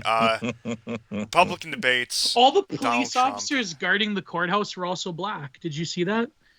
Wow, Wakanda forever. What else Scott can I say? tweeted about that. Yeah. All the police officers were black guarding the courthouse. Yeah, that's... Man, this mugshot, this is better than all of the AI mugshots that have been going around. It's amazing. It's incredible. Look at him. Pristine. Look at him. Here, I'll put it back up. It's like they want him to win. This could be a rap album cover. Yeah. I mean, put the parental advisory sticker on it. Like, if the Duran does not market this, get our Duran Trump arraignment t-shirts. Hashtag good day. Yeah. Good day. Today Trump is arraigned. Hashtag good. 10% off. 10% off of the Duran.com. Yeah. Alex, what do you think about Trump's arraignment? I mean, is he going to win? He's definitely going to the presidency. I support him. This is really good morality boost. And so do you think the reptilians are going to win this time? I don't know if the reptilians are going to win this time. My brother Alex, and I are critical of him, but there's no one else we'd rather be president. Oh God! Who else can there be? The sheer entertainment of it. Yeah. Yeah. But I also do. This. I do have to say that I think we're going to find out how far a Jewish son-in-law actually gets you in this sort of situation in these next few weeks here. We're going to figure out if it has paid off. And look, I'd hate to be the show pessimist. I know that's a very high bar in the show, but I don't think even a Jewish son-in-law is enough to pull this off. I'd hate to say it, but as much as I would love him to be president, honestly, just for the bad optics, we've established this time and time again on this show that I have no faith in Trump policy-wise. I have no faith in him in any sort of conventional political sense. But he's going to be hilarious. A second term is going to be even funnier. Yeah. And that's why I'm on board with Trump. But I have to say the pessimism is taking over. I think Donald is done. I take no pleasure in saying that. Well, the boomer liberals are eating their hearts out over this mugshot. This is like their thing. The boomer libs. Like all those cat ladies on Facebook, like they love this stuff. Like they've had the edits of Trump in jail, behind bars. There's been paintings of Trump in jail, behind bars. It's hilarious. It's a whole theme, right? And so now this is like their moment. This is like Hillary could tweet this out right now. And according to Fulton County, he is only 215 pounds and checks in at 6'3". Oh, he's doing okay. Doing good. He's lost some weight. Oh, yeah. I think he has. I mean, for 70 whatever, he looks great, I'll be honest. I mean... Oh, yeah. Yeah. I wouldn't guess. He was kind of low energy in the Tucker thing, but yeah, he looks good. Yeah, I thought he did. Now, I will be honest. I didn't get a chance to see the entire Tucker... It's only 40 minutes. Interview. I did see the beginning. One of the things that stood out for me is him saying, basically, I'm not going to use his exact words, but he said, I can't be part of this debate. I'm 50, 60, 70 points ahead of these people. Yeah. They shouldn't even be running for president. It's like, it's beneath me. It's beneath me even to share a stage with these people. Yeah. I thought he did that really well. And the fact that, like, what was it? 140 million views on Twitter. I know that doesn't mean everybody. 175 now. 175. Yeah. Wow. I mean, it just dwarfed it. He knows he's the star. He knows he's too big of a star to waste his time with these people. He wouldn't even have to do a debate. No. And him behind bars, man. I mean, it's just The gonna make him optics. look more. It's gonna make him look like a badass. Yeah. Trump's the main character. Punish Trump will become real. Yeah, Trump is the main character of America right now. I mean, Yeah. for years now, but like, yeah, he's the main character of the Western world practically, and probably the rest of the world as well. I mean, come on, Yeah. But I think that the one criticism I have is that the interview was lackluster in the sense that they should have just focused on a few topics for that short of amount of a time. They should have just focused on 3 or 4 topics. They kind of meandered, and I think like Tucker was more into the gravity of the situation than even Trump, because Tucker was like, Mr. President, you literally know they want to kill you, right? And he's like, well, Tucker, I don't know. I mean, maybe they want to kill me. I also regret to inform all of you that the T-shirt grift has been beat. Somebody beat us to the punch, and that is actually the Trump campaign itself. Let me just pull this up here. Oh my God! No, what? Yeah, hold on. God. I don't know whether I might shell out for one. No, wait, hold on. That's the wrong one. I'm sorry. There we go. And I will send it to you guys because you can't see my screen. This is what I think this is. But if this is what I think this is. Let me. Trump, listen to me. Don't run for president, or we're gonna Prigozhin you. I mean, Putin will kill you. But it's on the screen. I sent it to your guys' chat. This is the shirt that apparently the Trump campaign is peddling, and I love it. I'm sorry. Oh no! What? You gotta be kidding me! Never. Wait, where's the chat over here? Oh my God! Is this official? Is this like real?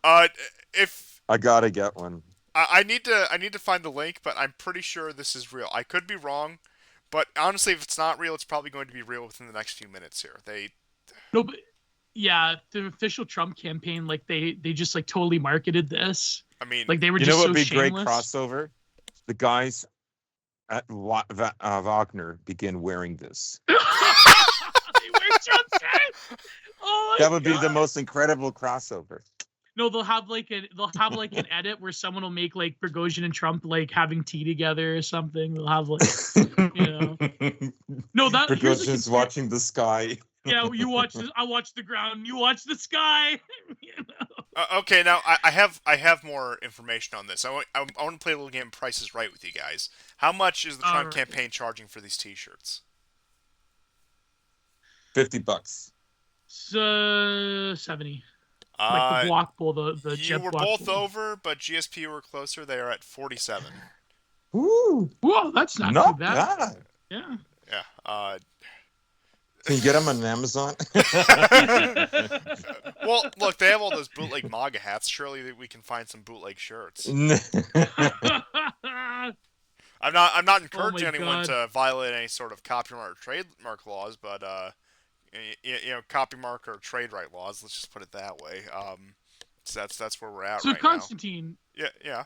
What's your full thoughts on the debate though, and Trump's interview? I'll be honest. I actually did not watch most of the debate. I saw a little bit of Trump's interview. Oh God. I'll be honest. What did you think? Last night, actually, I was too busy watching All in the Family, which I have to say was probably much higher quality entertainment. But I digress. Was there a marathon on TV? Why'd you do that? One of my friends has never seen it, and we watched it using totally legal means. But that's aside the point. And oh God. From what I saw, once again, bunch of blowhards. Mr. Vivek Curry Shawarma, whatever his name is, somewhat impressed me, but Ramaswamy. Yeah, that. I'm not going to go through that for pronouncing Indian names. I'm sorry, it's just not going to happen. But yeah, he somewhat impressed me. I think it's funny that he really took on a lot of these just scum of the earth, but other than that, I don't have too strong opinions outside of that on the Republican debate. And for the Trump interview, all I can say, and I say this in the most positive sense, it was classic Trump, and I would certainly recommend it to everyone. And words can't really do it justice until you see it with your own eyes. I can't really get out of my head ever since the bureaucrat, Second City bureaucrat, said it on Twitter. He said, like, Trump has the affectations of a rich old Jewish woman from New York. Like, that's literally how he talks. Like, it's incredible. And then I remember I said this to Patrick Casey last night, and Prude goes, "Yeah, Gio, I mean, he lived in New York his whole life. What do you think?" Of course he sounds like a rich old Jewish woman. So it's like, he sounds like Peggy Guggenheim. You know? I can't believe it. They have limiters on the water fountain. They have limiters on the water. This is crazy. Like, that was, I mean, he did meander. He did talk about, like, nonsensical stuff. Like, out of all the things you can nail Gavin Newsom on, like, the whole water flow issue is important to them, but it's like, you know, I mean, the one thing that is good is he's preempting a fight with Gavin Newsom. I think, like, he knows the way the wind's, or people around him know the way the wind's going to blow. So, yeah, that'll be fun. Because I don't know what the Democrats are going to do if Joe Biden can't hold up, you know? So, yeah. Oh, let's just prop him up like they did for Sharonenko for that year and a half there. Just as long as they, just to get him across the finish line, and then they can let we can have Biden's. Then they can let whoever take over from there. But they'll do whatever they can. They'll pump all the drugs they need in whatever else. But yeah, I think they're going to be able to get Biden across the finish line. As for broader 2024 election predictions, I think it might be a little early to get into this, but I predict the closest thing that we could probably get to a collapse of the electoral system with an election still happening. I mean, I'm talking like weeks. I'm talking like it's going to be down to the wire last minute. We don't even know the results. Of course, they're going to find some excuse in order to have totally legitimate ballots, of course, that come in last minute. And I would never allege, because of, let's just say, the ever-changing YouTube terms of service, that these ballots would in any way not be part of the legitimate democratic process, just that we've covered all our bases there. That's going to happen there. But, I mean, insofar, I'll be honest, I don't really see how there's going to be a functional election. Look, although I do think it's over for Trump, I know I was just expressing a little bit of pessimism probably about 10, 15 minutes ago there. I will caveat that I don't think he's going to rot away in the cell for his rest of his life. I think they'd love to do that to him, but I don't think they have the means to do that to him, at least at this point. Now, who knows? Things could escalate. I'm not talking street violence or anything. They'll make it politically impossible for him to run. They're going to bog him down in legal procedures. That's what I've pretty much been saying ever since they started this nonsense. And it's going to be that. It's going to be entertaining, don't get me wrong. But honestly, it's going to flail. And the real concern comes in with, especially on the eve of an election, with how unstable things have become, with the Russia-Ukraine situation, and about half a dozen potential conflicts in East Asia. I am genuinely afraid of what could happen in the White House in Washington, what machinations they will do in order to foment a crisis to secure their power. I know that we were talking earlier about some of the COVID stuff that's allegedly supposed to come back. I'll believe it when I see it, but I'm not going to discount the possibility there. But honestly, given the just volatile situation across the world, and we were talking with some of the BRICS expansion earlier, I don't want to dwell on that too much, but American sea power is at a do-or-die moment with everything that's happened. And it's been creeping this direction for quite some time, but I do think some of the events happening with Saudi Arabia and how that spills over into Yemen, the reconciliation with Iran, etc., like I said, I don't want to focus too much on those, is creating a very much do-or-die moment for American hegemony over the seas. And what I think Washington will do to preserve that, they're going to probably do everything short of nukes, and in my estimation. Well, Trump even said that about the Suez Canal. I mean, sorry, Panama Canal. That's right. My brother goes, he's such a He's such a stupid retard. Like, they built the canal out of the Guys, goodness of Trump their is back heart, on and then- Twitter. What? What? Trump is back on What? Twitter. He tweeted out his mugshot. No. No fucking way. No fucking way. Oh God. Oh my Oh God. Trump. Oh no way. Wait, We are I so gotta see back. this. Yeah, hold I on. gotta Let see this. me get the link here. I will get that. And he just where the hell Oh is no. it? Where's my copy? Donald J. Trump. Uh, Oh my God. Oh my God, it's real. Holy fuck. Oh.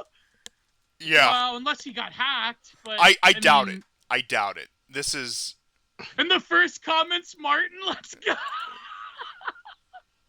Well, my Let's friends are in the go. comments. The Let's return go. of the king. Yeah, Return of the King. the Let me see if I can find a spicy meme here. Wanted for president. Oh my God. Oh my God. It even has a watermark. Oh my God, Trump is Caesar by Daily Roman Update.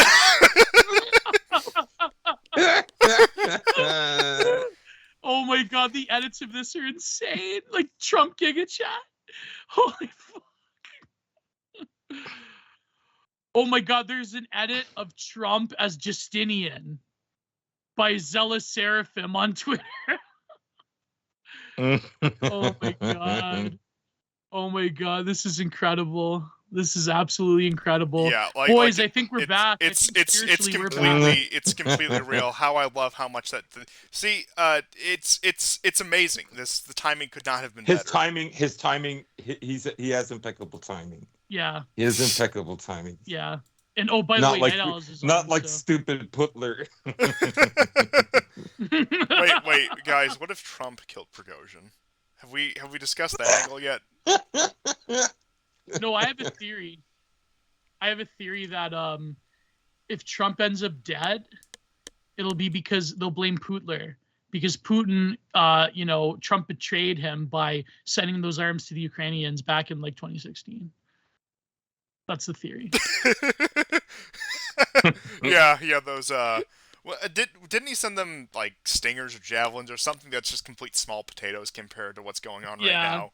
Yeah, I remember that was Yeah. because there was that minor crisis over the Kerch Strait in 2018, 2019, in which case there was just he let up some aid, but that's a good theory. With that you could get a job at the Washington Post. I can tell you that much.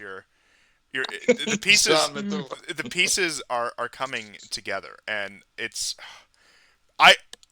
I'm just at a loss for words. I know Trump said, "Oh, I'm never coming back to Twitter." I knew he'd come back eventually, but under these circumstances, just Wow. Here, let me This is incredible. let me find the Trump tweet. I'll get a screenshot of it because I think you guys deserve to see this. Oh, here it is, and just give me a second here to get this up. But yeah, we're in for a much more entertaining era if this is the case. It might not be the optimal outcomes at the end of this, but it's going to be fun ride along the way.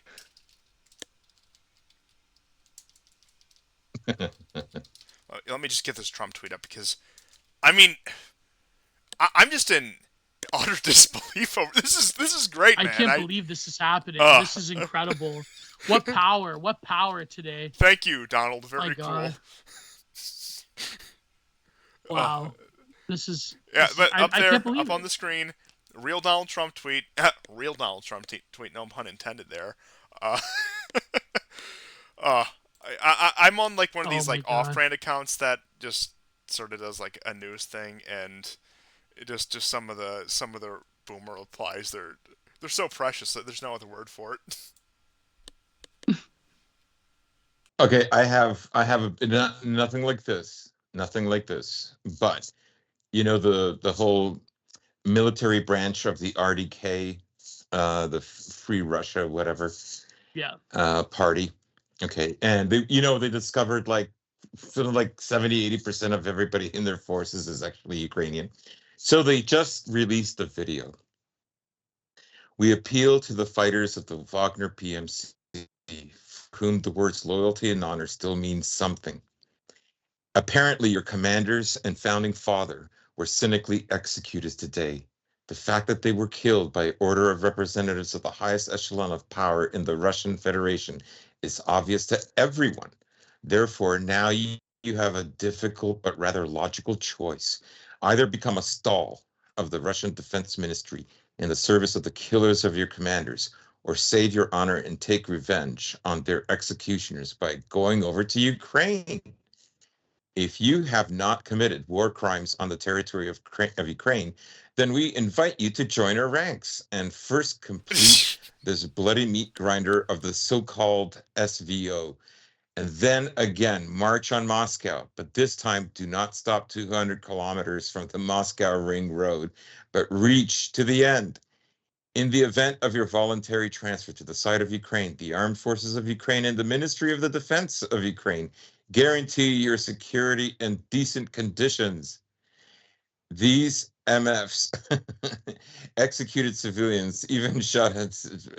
Anyways, it goes. He's talking about the RDK. They executed civilians and even shot a Russian boy in the back. Executed Wagner and Russian military personnel, and now want Wagner to join them.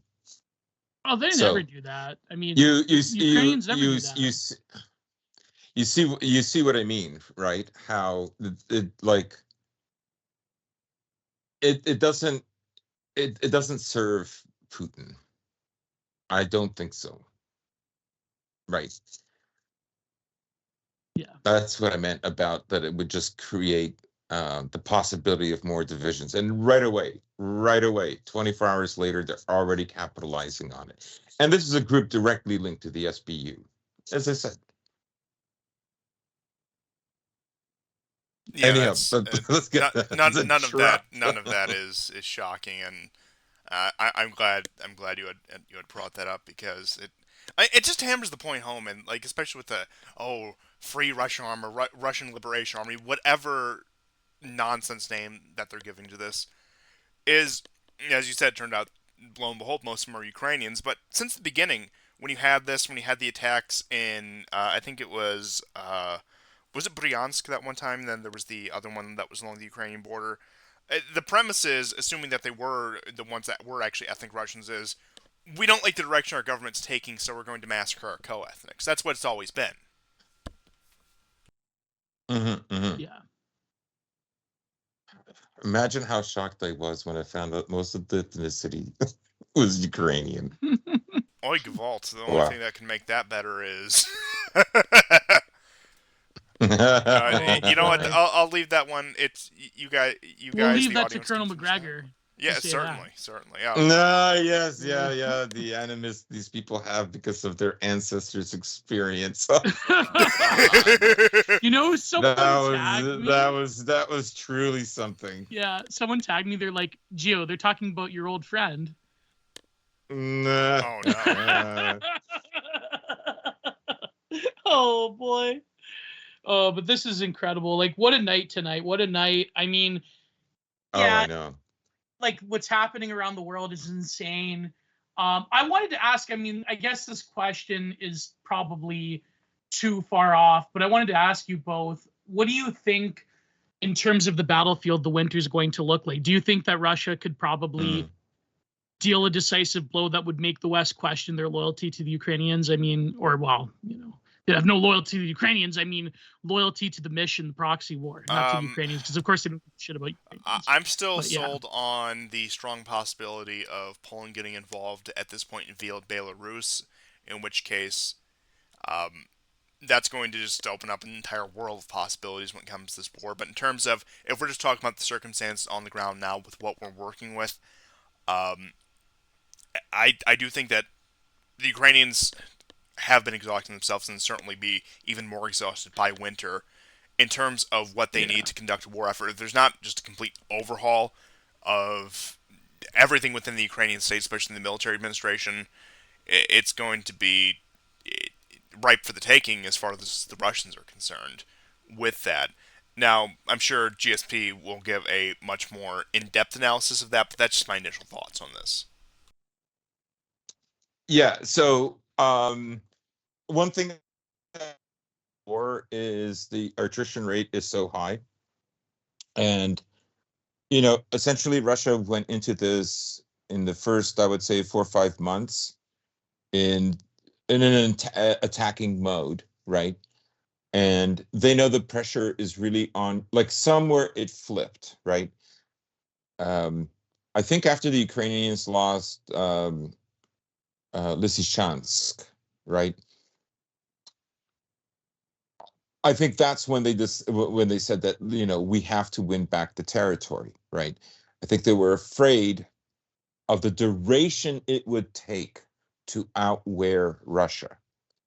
Go back to the night of the invasion, and Milley said Russia will take over in 72 hours, right? And then I remember watching another program that said it would take 96 hours, but roughly people were talking 3 to 4 days, and Russia would take over, right? But what they also mentioned was that there would be an insurgency, death by 1,000 cuts, Russia's new Afghanistan, right? So why did Ukraine not take this route? You have to ask yourself, did Ukraine make this decision, or did America make this decision? Right?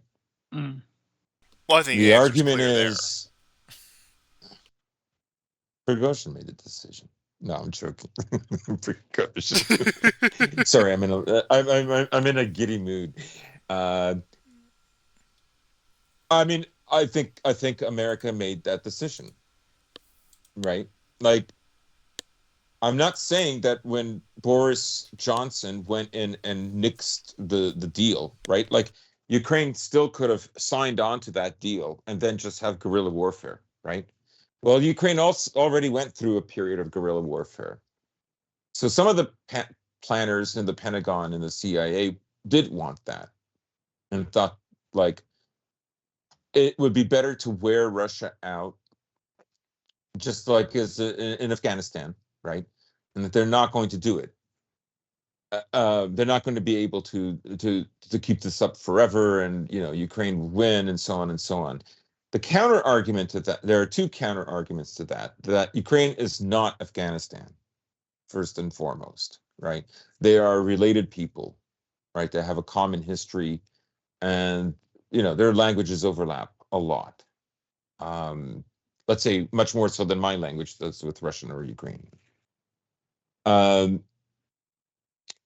So there was, I think, with some, they thought, it's not going to work. It's not going to be like that, and we already did that by supporting like the Ukrainian nationalists and former Nazi collaborators all throughout the end of the 40s, from the end of the war to the end of the 40s, and right up to 1958. Right. Well, I mean, what they got out of that was Crimea, right? And basically Moscow had to give them more money. Now, it should be remembered that the Warsaw Pact and every single Soviet state except that of Russia had its own parliament, right? Russians didn't have a parliament. They had a parliament where they were represented amongst all the other Soviet states, but they did not Actually, it have goes their even own. deeper than that. They had no internal Russian institutions, whether it be state security, anything. And that Yeah, when the yeah, Soviet Union collapsed, while the Ukrainians, the Belarusians, the Kazakhs, etc., had these pre-existing institutions on the levels of a Soviet Socialist Republic, as they were called, under the jurisdiction of the Soviet Union, the Russian Federation had none of that. right. So I would say that someone along the way said, no, we cannot fight a long-term guerrilla war in Ukraine. It could go 20 years. We don't have 20 years, right? And my guess is that there were people on both Ukraine and America's side that came to that conclusion. But it would probably have been the Americans who might have felt like they don't have time, right? Uh, that's why I think early on, the economic warfare was so relied upon, right? And then the war turned into an attritional war. Ukraine had major success in Kharkov and to a lesser degree in Kherson, right? and then they thought like, yeah, we'll totally take back Crimea, and I will be in Mariupol next spring, and I will be sunbathing next summer in Sevastopol, and so on and so on. Do you remember those NAFO edits where it's like summer party in Crimea? Do you remember those? Oh yeah, I Yeah. remember all of that. I remember all of that, right? Yeah. So somewhere along the way, they decided to do a quick victory, and it has cost them dearly, right? My guess is, either they go for the 3 million, they just draft every single living male, right? And what would Russia And do go. then? I think Russia's just going to wait and see what they do. Yeah. Well, Like, I mean, Russia has so far not, except for Bakhmut, and see the coordination between, like, I don't think Surovikin was in on any kind of plan to oust Putin. And yes, I don't know if it's official yet.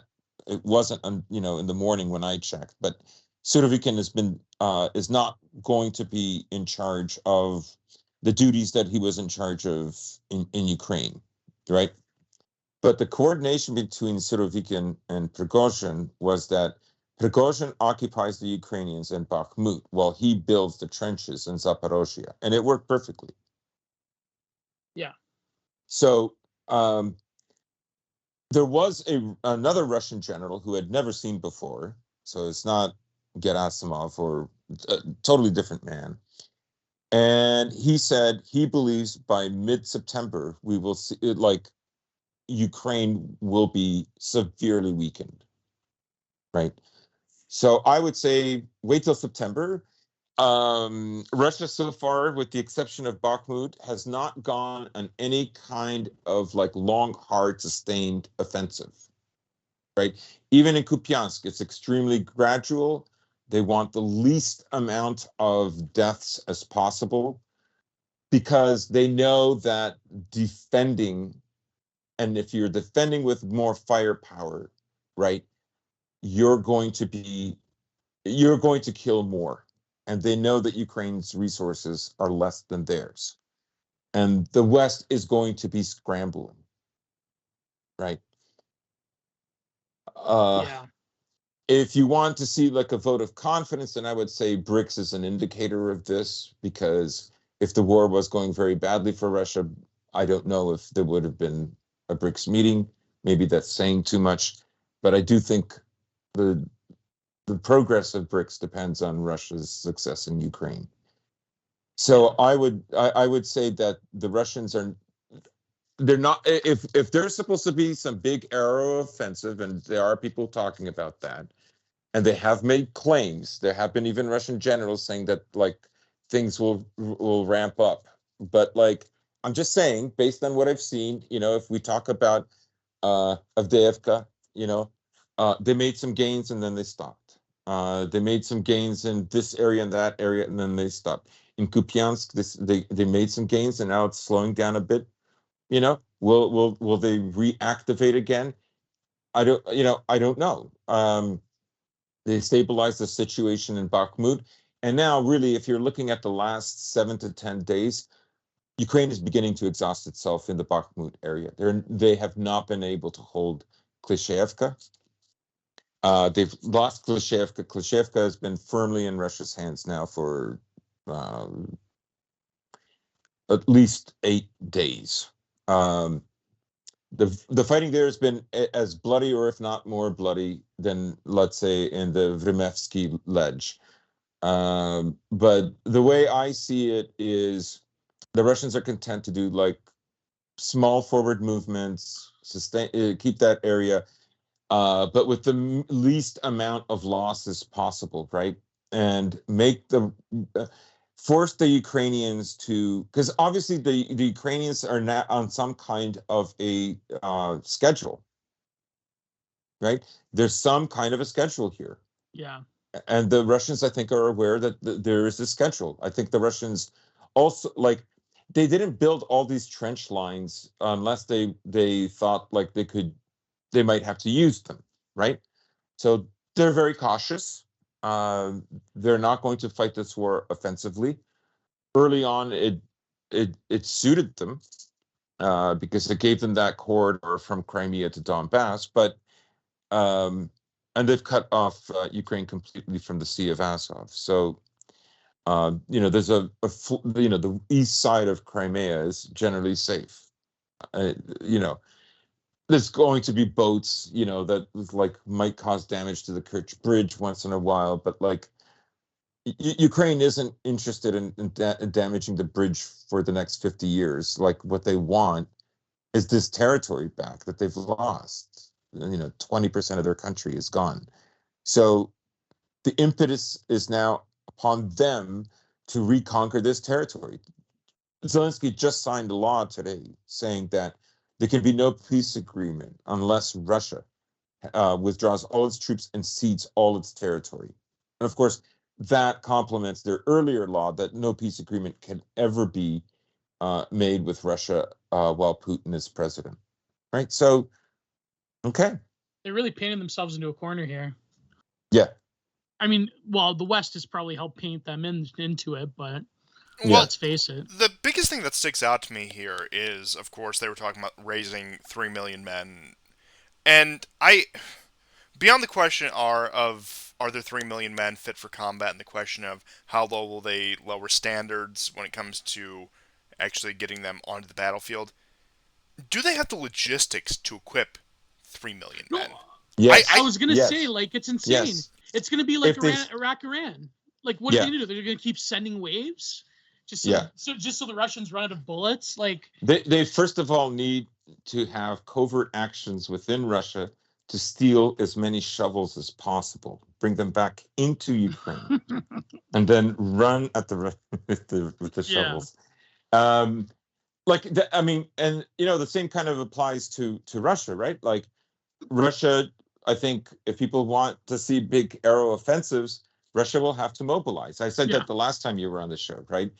They need a wartime economy. Yes, and so far they're only doing 3% of their GDP. They're the fifth biggest economy in the world. They've just overtaken Germany. Europe's economies, because of Germany going down, will continue to go down as well. The Netherlands also now are in a recession. The ruble is completely stabilized. There was like a week where everybody was like, "Oh, please, collapse." Russia's I gone remember through that. collapse. All the Ukrainian accounts are like, the ruble is shit. They're over. Yeah. No, but like that's what I mean. My Like ethnic Russia... hatred has given me clairvoyancy.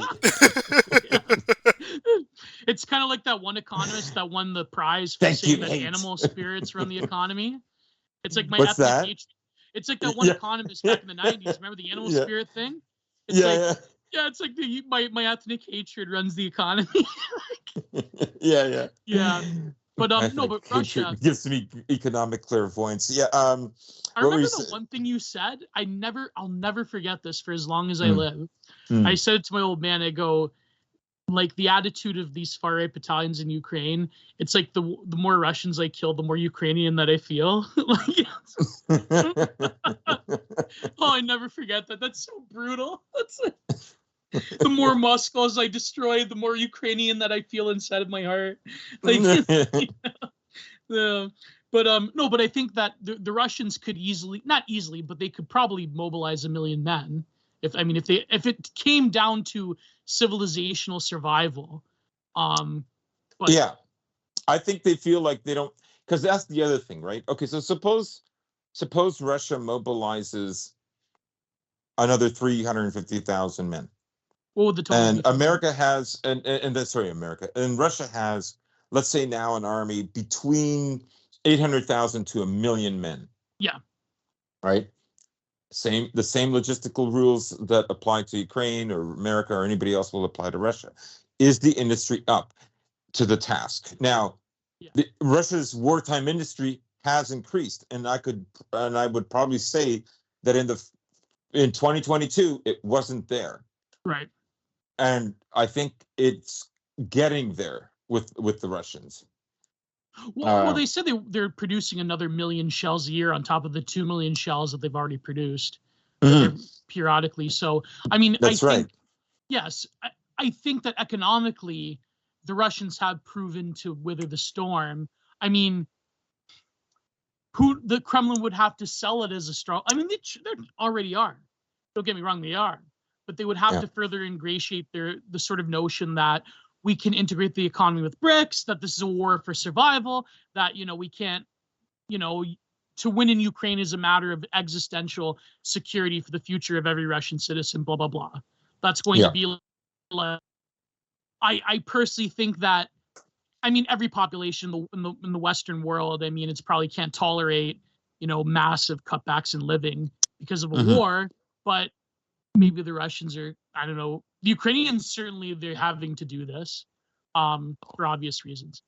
So, I think if the economic situation in Europe gets pretty bad this winter, there already is voices, but instead of hiding their criticism of this proxy battle, there will be voices that'll come out more in the open in the West to say that maybe this isn't very prudent in terms of what the future of Europe, even in terms of the future of NATO's grasp over, their occupied regions of the world. I think my prediction is that if Russia does exceptionally well this winter, there will be people that will basically force Zelensky's hand to say maybe you should go to the table, the negotiating table. I don't know, but is that a good prediction? I don't know. Maybe. I mean, the Pentagon. I think Zelensky would have to be killed, and then who would replace him? Oh yeah, yeah. But Russia will be doing the killing, of course. That's the thing. Yeah.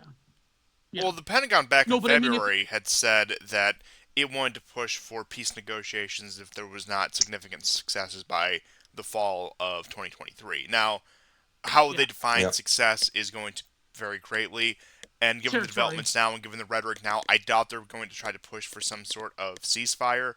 But once again, I think it really is going to depend on winter 23 into 24, and especially as we come on to the 2-year anniversary of this war, and on the eve of an election, being that in November of 2024, at least in the U.S., all of those factors are going to culminate into some sort of either temporary or permanent solution. Either they're going to abandon this project completely or dedicate everything they have to it, and this wishy-washy position that they have now is not going to be sustainable into the far future. Yeah. Yeah. I mean, they know that even the current intensity can't be kept up forever. Yeah. No, but that's what I mean. Like, I think that unless they manage to draw Poland or some other power into the war, Yeah. Do you think that do you think Russia they're capable of probably taking back most of Kherson or Kharkov even? I think they are capable of taking the territory that they lost from 2022. Yeah. Yeah. Yeah. With the force that they have now, it's possible. Would they want to go after Odessa? I think Odessa is like we're talking about a mobilization. I think that's at this point in time that's a draft. Yeah. Right. Yeah. That's a draft, and that's far more expenses. Right. Russia's not borrowing money to fight the war. Right. Yeah. It's not printing extra money. It's managed to do very well. And it's this war has just become a catalyst for all kinds of other things that are developing right now that in many ways dwarf the war with the kind of impact that they're going to have in the future. Yeah. I think America is also probably to some extent bitter, but would be content with destroying Europe if they can't destroy Russia. To make Europe completely dependent on America, right? Like, that was always the secondary intention of the sanctions. That you're right. If they could not have the Europeans, look, if they cannot destroy the Russians, they're going to deprive them of the Europeans. And although there's nothing of real value for the Americans to extract from Europe, so long as they can deny that market to Russia, all the better. Now, of course, the Russians have found alternatives. They've found a lot of alternatives. Just look at their economic performance in this past year since the start of this war. But if they can drive a further wedge between Russia and Europe, that's all the better. Mm-hmm. Yeah. Yeah, so I think I don't feel like Russia is in a hurry right now. I think No. I've never seen so many like people on Russian Telegram accounts like just happy. Like, they're sad when they lose a village, right? But like every day they're watching like dozens of vehicles getting destroyed. And they're going like, oh my God, I can't wait for the British Challenger tanks. Um, and most like the only thing I've seen in the last 2 months where the Russians got whacked pretty bad. Besides that, in July, where they lost 4 mobile artillery units, was recently in Kleshevka. And so the day before, the Ukrainians made another attempt at Kleshevka. They had 4 MRAPs, the Max Pros. Each one got taken out. Like, those things can fit like 8 guys, right? And even Deep State Map was furious for Russians sharing. I don't know why they were furious, because they love sharing it when they have videos of like guys in Ukrainian tanks running over Russians in the field, like intentionally, right? Yeah. While they're still alive. So, anyways, There's videos the next of this. day, oh yeah. So the next day, they lost 16 armored vehicles, including tanks. I don't know what idiot in the Russian MOD thought it was a good idea, but in order to capture the heights above Kleshevka, that has a heavy trench system, part of the reason this happened in the first place is reserves should have been brought there, particularly the Akhmat Sila guys, like a month ago, before they lost those heights with the trenches. And the reason they lost them is like the guys that were there were burnt out. They had been there for over 6 months, over 7. In any case, they went out with, I believe, 3 or 4 tanks and 2 armored vehicles. Previously, they bombed those trenches in the heights. But instead of driving on the side of the tree line that would hide their movement to some degree, at least for the artillery, right? Because of course the Ukrainians can see everything that they're doing, because both sides have dozens of drones up all the time. What this idiot did is he drove on let's say the Ukrainian side of the tree line, going towards these heights. I'm sure they took out a bunch of Ukrainians in the trenches, and they thought, now we're going to go in and storm them, and we're only going to bring like 2 armored vehicles, right? And they didn't even have a ton of guys, because there was no guys driving, packed on top, so they knew the trenches wouldn't have that many. And they brought 4 tanks, the older types like the T-72s, the T-62s maybe, but they brought them basically to clear that place out, right? Well, the very precise artillery and mines started to go off, and I saw, of the 6, I saw 4 vehicles definitely in flames, right? So you can never underestimate. You had 2 days where you wiped out 20 armored vehicles just in this sector. Um, For the previous day, 16 the same day in a place just south of there. And you think, yeah, I can do it. And no, reserves. It's about figuring out how much reserves the other side has. And I think the Russians are waiting when they see the reserves, also the society, right?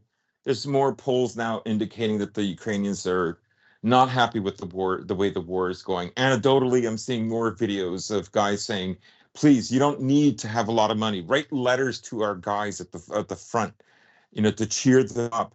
Those cookies, they cost something like 50 hryvnia. They're nothing, right? You could buy one box and a bag of tea just so they can like have some warm tea with some some sweet biscuits, Pack of something. cigarettes goes a long way with soldiers and morale. Yeah, absolutely, right? So it's little, and this guy is pleading with them. He's saying, like, I think Ukrainians think the war is over. The war's not over. Those were his words. And he was from Dnepropetrovsk and or just Dnepr, as the Ukrainians can now call it. And that's the city that just got hit recently. Another place where they assumed that there was an accumulation of mercenaries. So that's what like I say, Russia's going to go for bigger movements, take Odessa, right? Like, I don't see it.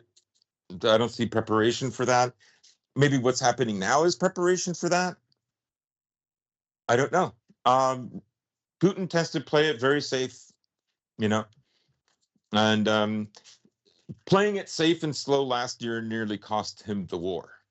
I will say that. I think we all know why the Russians retreated out of those areas, because they didn't have enough men, because they were outnumbered, right? But I think they felt like their firepower was enough. Like, they didn't even bother digging in trenches. It was just insane, right? And as soon as Surovikin it's funny because Surovikin, like, he's doing this as he got demoted, right? And the trench building begins, even in winter.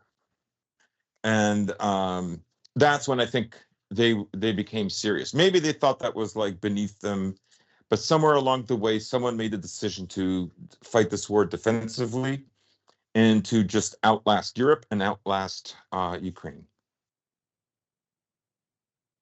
And I think, once again, I don't have anything really to add to what you said there. I think you summed it up pretty well.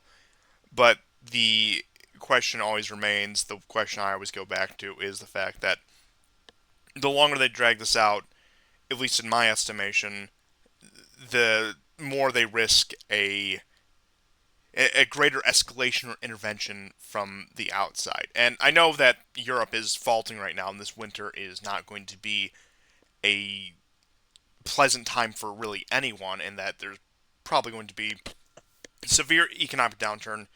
2023 is looking to be a just atrocious year for Europe when it comes to economic, social cohesion, etc., etc. I understand all of that, but then the question is, as it comes more down to the wire, as things get more desperate, is that not more the reason to become more militant in those regards, to really try to channel the population? I mean, I know it's cliche to bring up, but look at the circumstances under which the U.S. entered World War II. And I'm seeing a lot of that, maybe not the U.S. in particular, but just Europe, and in particular I guess as the wonderful Neil Cosman called them, the weasel countries. As situations deteriorate there, I can see militarism just going through the roof there, because what else are they going to do? What else are they going to channel their populations around? And of course, that's going to have the approval of their masters in Washington, in which case I know I harp on this every episode, but I think a Polish intervention looks more and more likely with each passing day. Or did you hear what Lutwak? Did you hear what Luwak said? I did not. Go on. I had this rant on Telegram, telegram.com/Generator Productions, about Edward Lutwak. That's the way Bap says it. He had this like thing, and of course he's like a, pro-Ukrainian neocon, even though he does have a lot of good writing. He said that, like, it'd be, to like reawaken the vitalistic spirit of young men in Europe. And then, like, women are attracted to war heroes, so that'll up the birth rates. They have to go and fight and die in Ukraine. That's going to like reawaken the spirit, the Bronze Age spirit of Europe, by going and fighting in Ukraine. And then when they come back, they'll have like war brides, and the populations of Europe will be saved. Because demographically, the population always gets boosted by war after the war. So I mean, and my Telegram argument was about like how like there's a lot of artificial manipulations of the demographics of Ukraine and of Europe as a whole that prevents this from happening, unlike other populations such as Europe after World War II or Japan after World War II, who experienced population booms.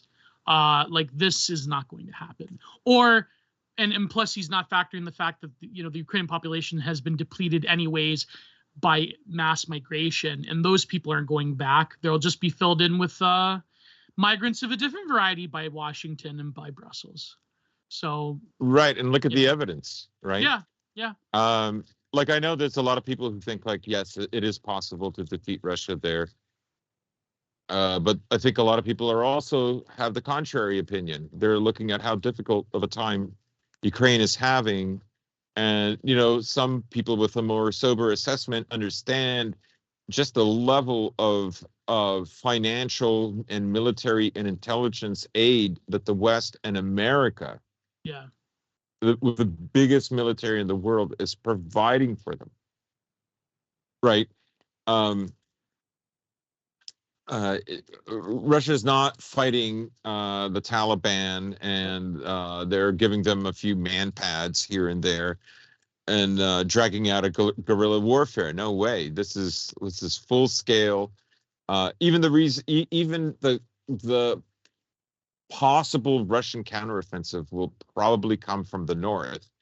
Um, you know, about 58 villages initially in the Kupiansk area and Lugansk area were evacuated by the Ukrainians because, of course, the soldiers need to go somewhere when they begin the fight for Kupiansk. Now, if the Russians take Kupiansk, psychologically, it will be devastating for the Ukrainians. oh yeah, But then what Zelensky did a few days ago was he evacuated 68 villages on the border with Russia to the west of Kupiansk, right, and only on the border, nowhere else, not beneath it.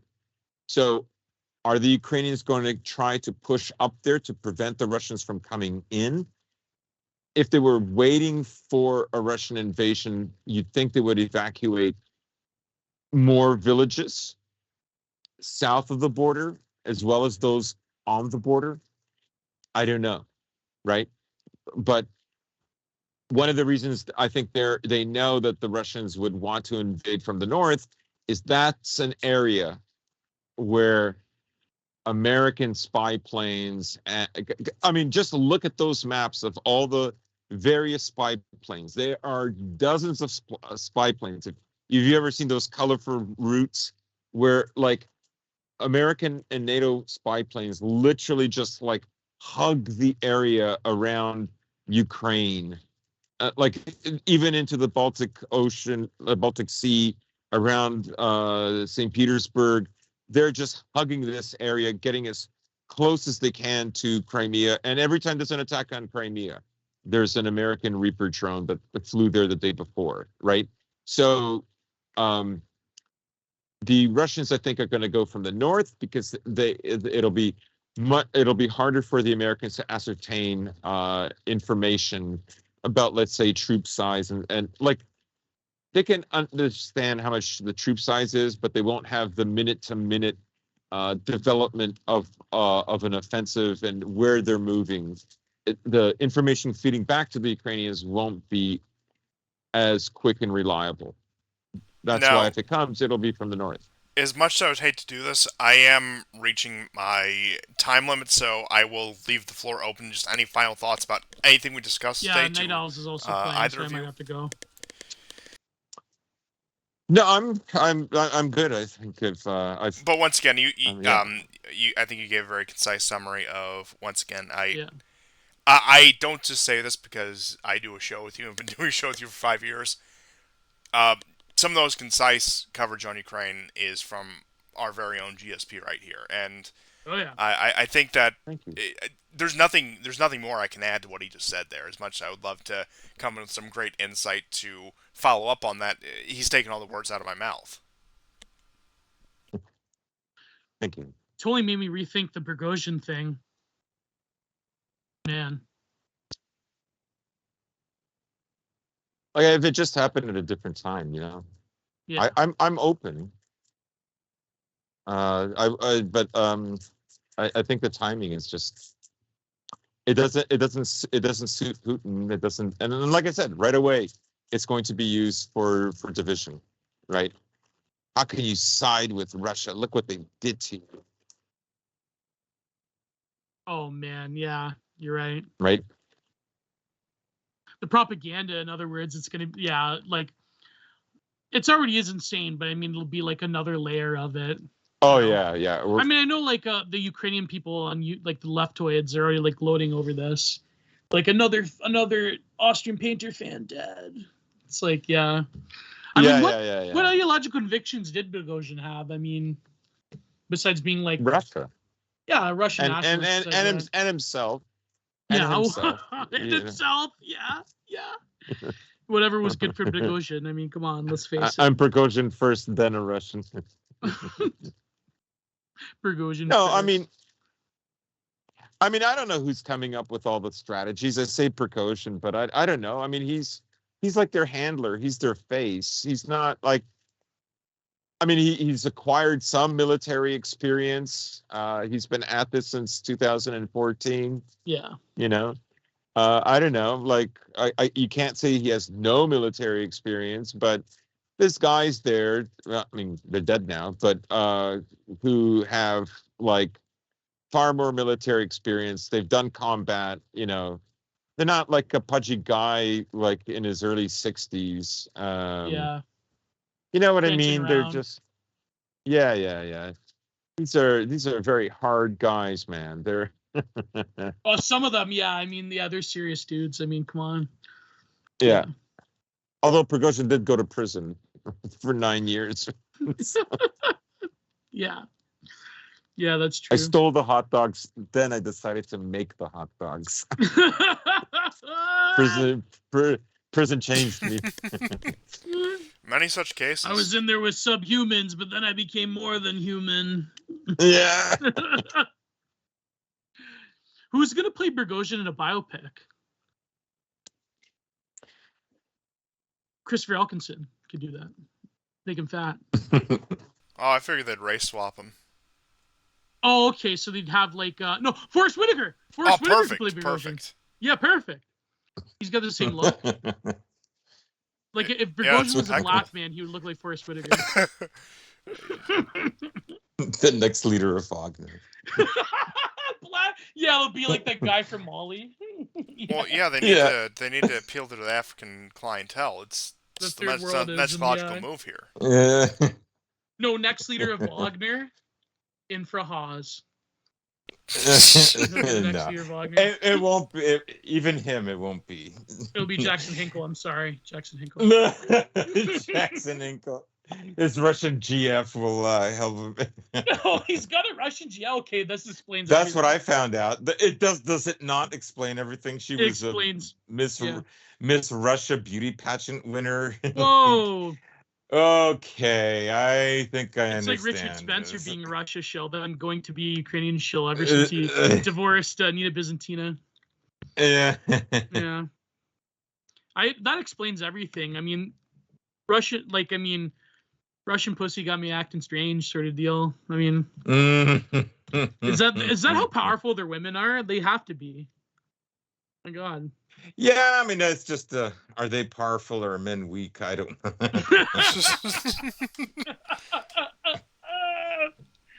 Yeah, that's true. That's true. Oh my God.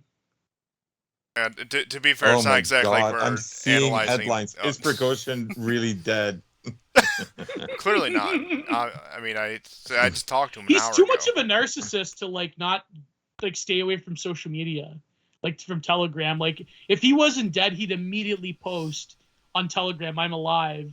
You know, you got the wrong guy. I'm sorry, but I thought you were gonna say he's too much of a narcissist to die. Oh yeah, that too. Yeah, he's like Vince McMahon in that way. He's the Vince McMahon of Modern Warfare. So true. No, I guess Putin's like Vince McMahon, and then Prigozhin's kind of like Stone Cold. I've seen edits of this, by the way. Of what? Of like where like Putin is Stone Cold. Sorry, Putin is Vince McMahon, God. and then Prigozhin's like Stone Cold, like giving the middle finger to Putin. Yeah. Oh, that's hilarious. But anyways, well, yeah, this has been great. What a night! What a night tonight. Yeah. Yeah. My God. That took a hell of a turn. I'm glad for it though, and you know what? Punch Blump. It's fun as always. great episode. I could not have really asked for better. Excuse me, asked for better was given amazing. the subject at hand, because we didn't cover too much, but we went pretty deep on what we did cover. Oh Now, yeah. of course, Gio being our guest here once again, which I very much appreciate, I will give the opportunity to just shill any last minute things. I'll just preemptively say, give this man your money. Oh yeah. But go on, tell us why in particular we should give you your money. Well, I'm writing a book right now, so I need the funds, and hopefully the first draft will be to the editor by end of September. So hopefully by early next year. I mean, I have to preempt. Allegedly, Bronze Age Pervert is also coming out with a book this year, so I have to preempt like when he's going to come out, so I don't get crushed in the book sales. But also, speaking of book shilling, my good friend, our good friend Andrew Isker came out with his the Boniface Option book. So if you are a Christian in America, I highly recommend picking this up. The Boniface Option, available on Amazon, and it's really great.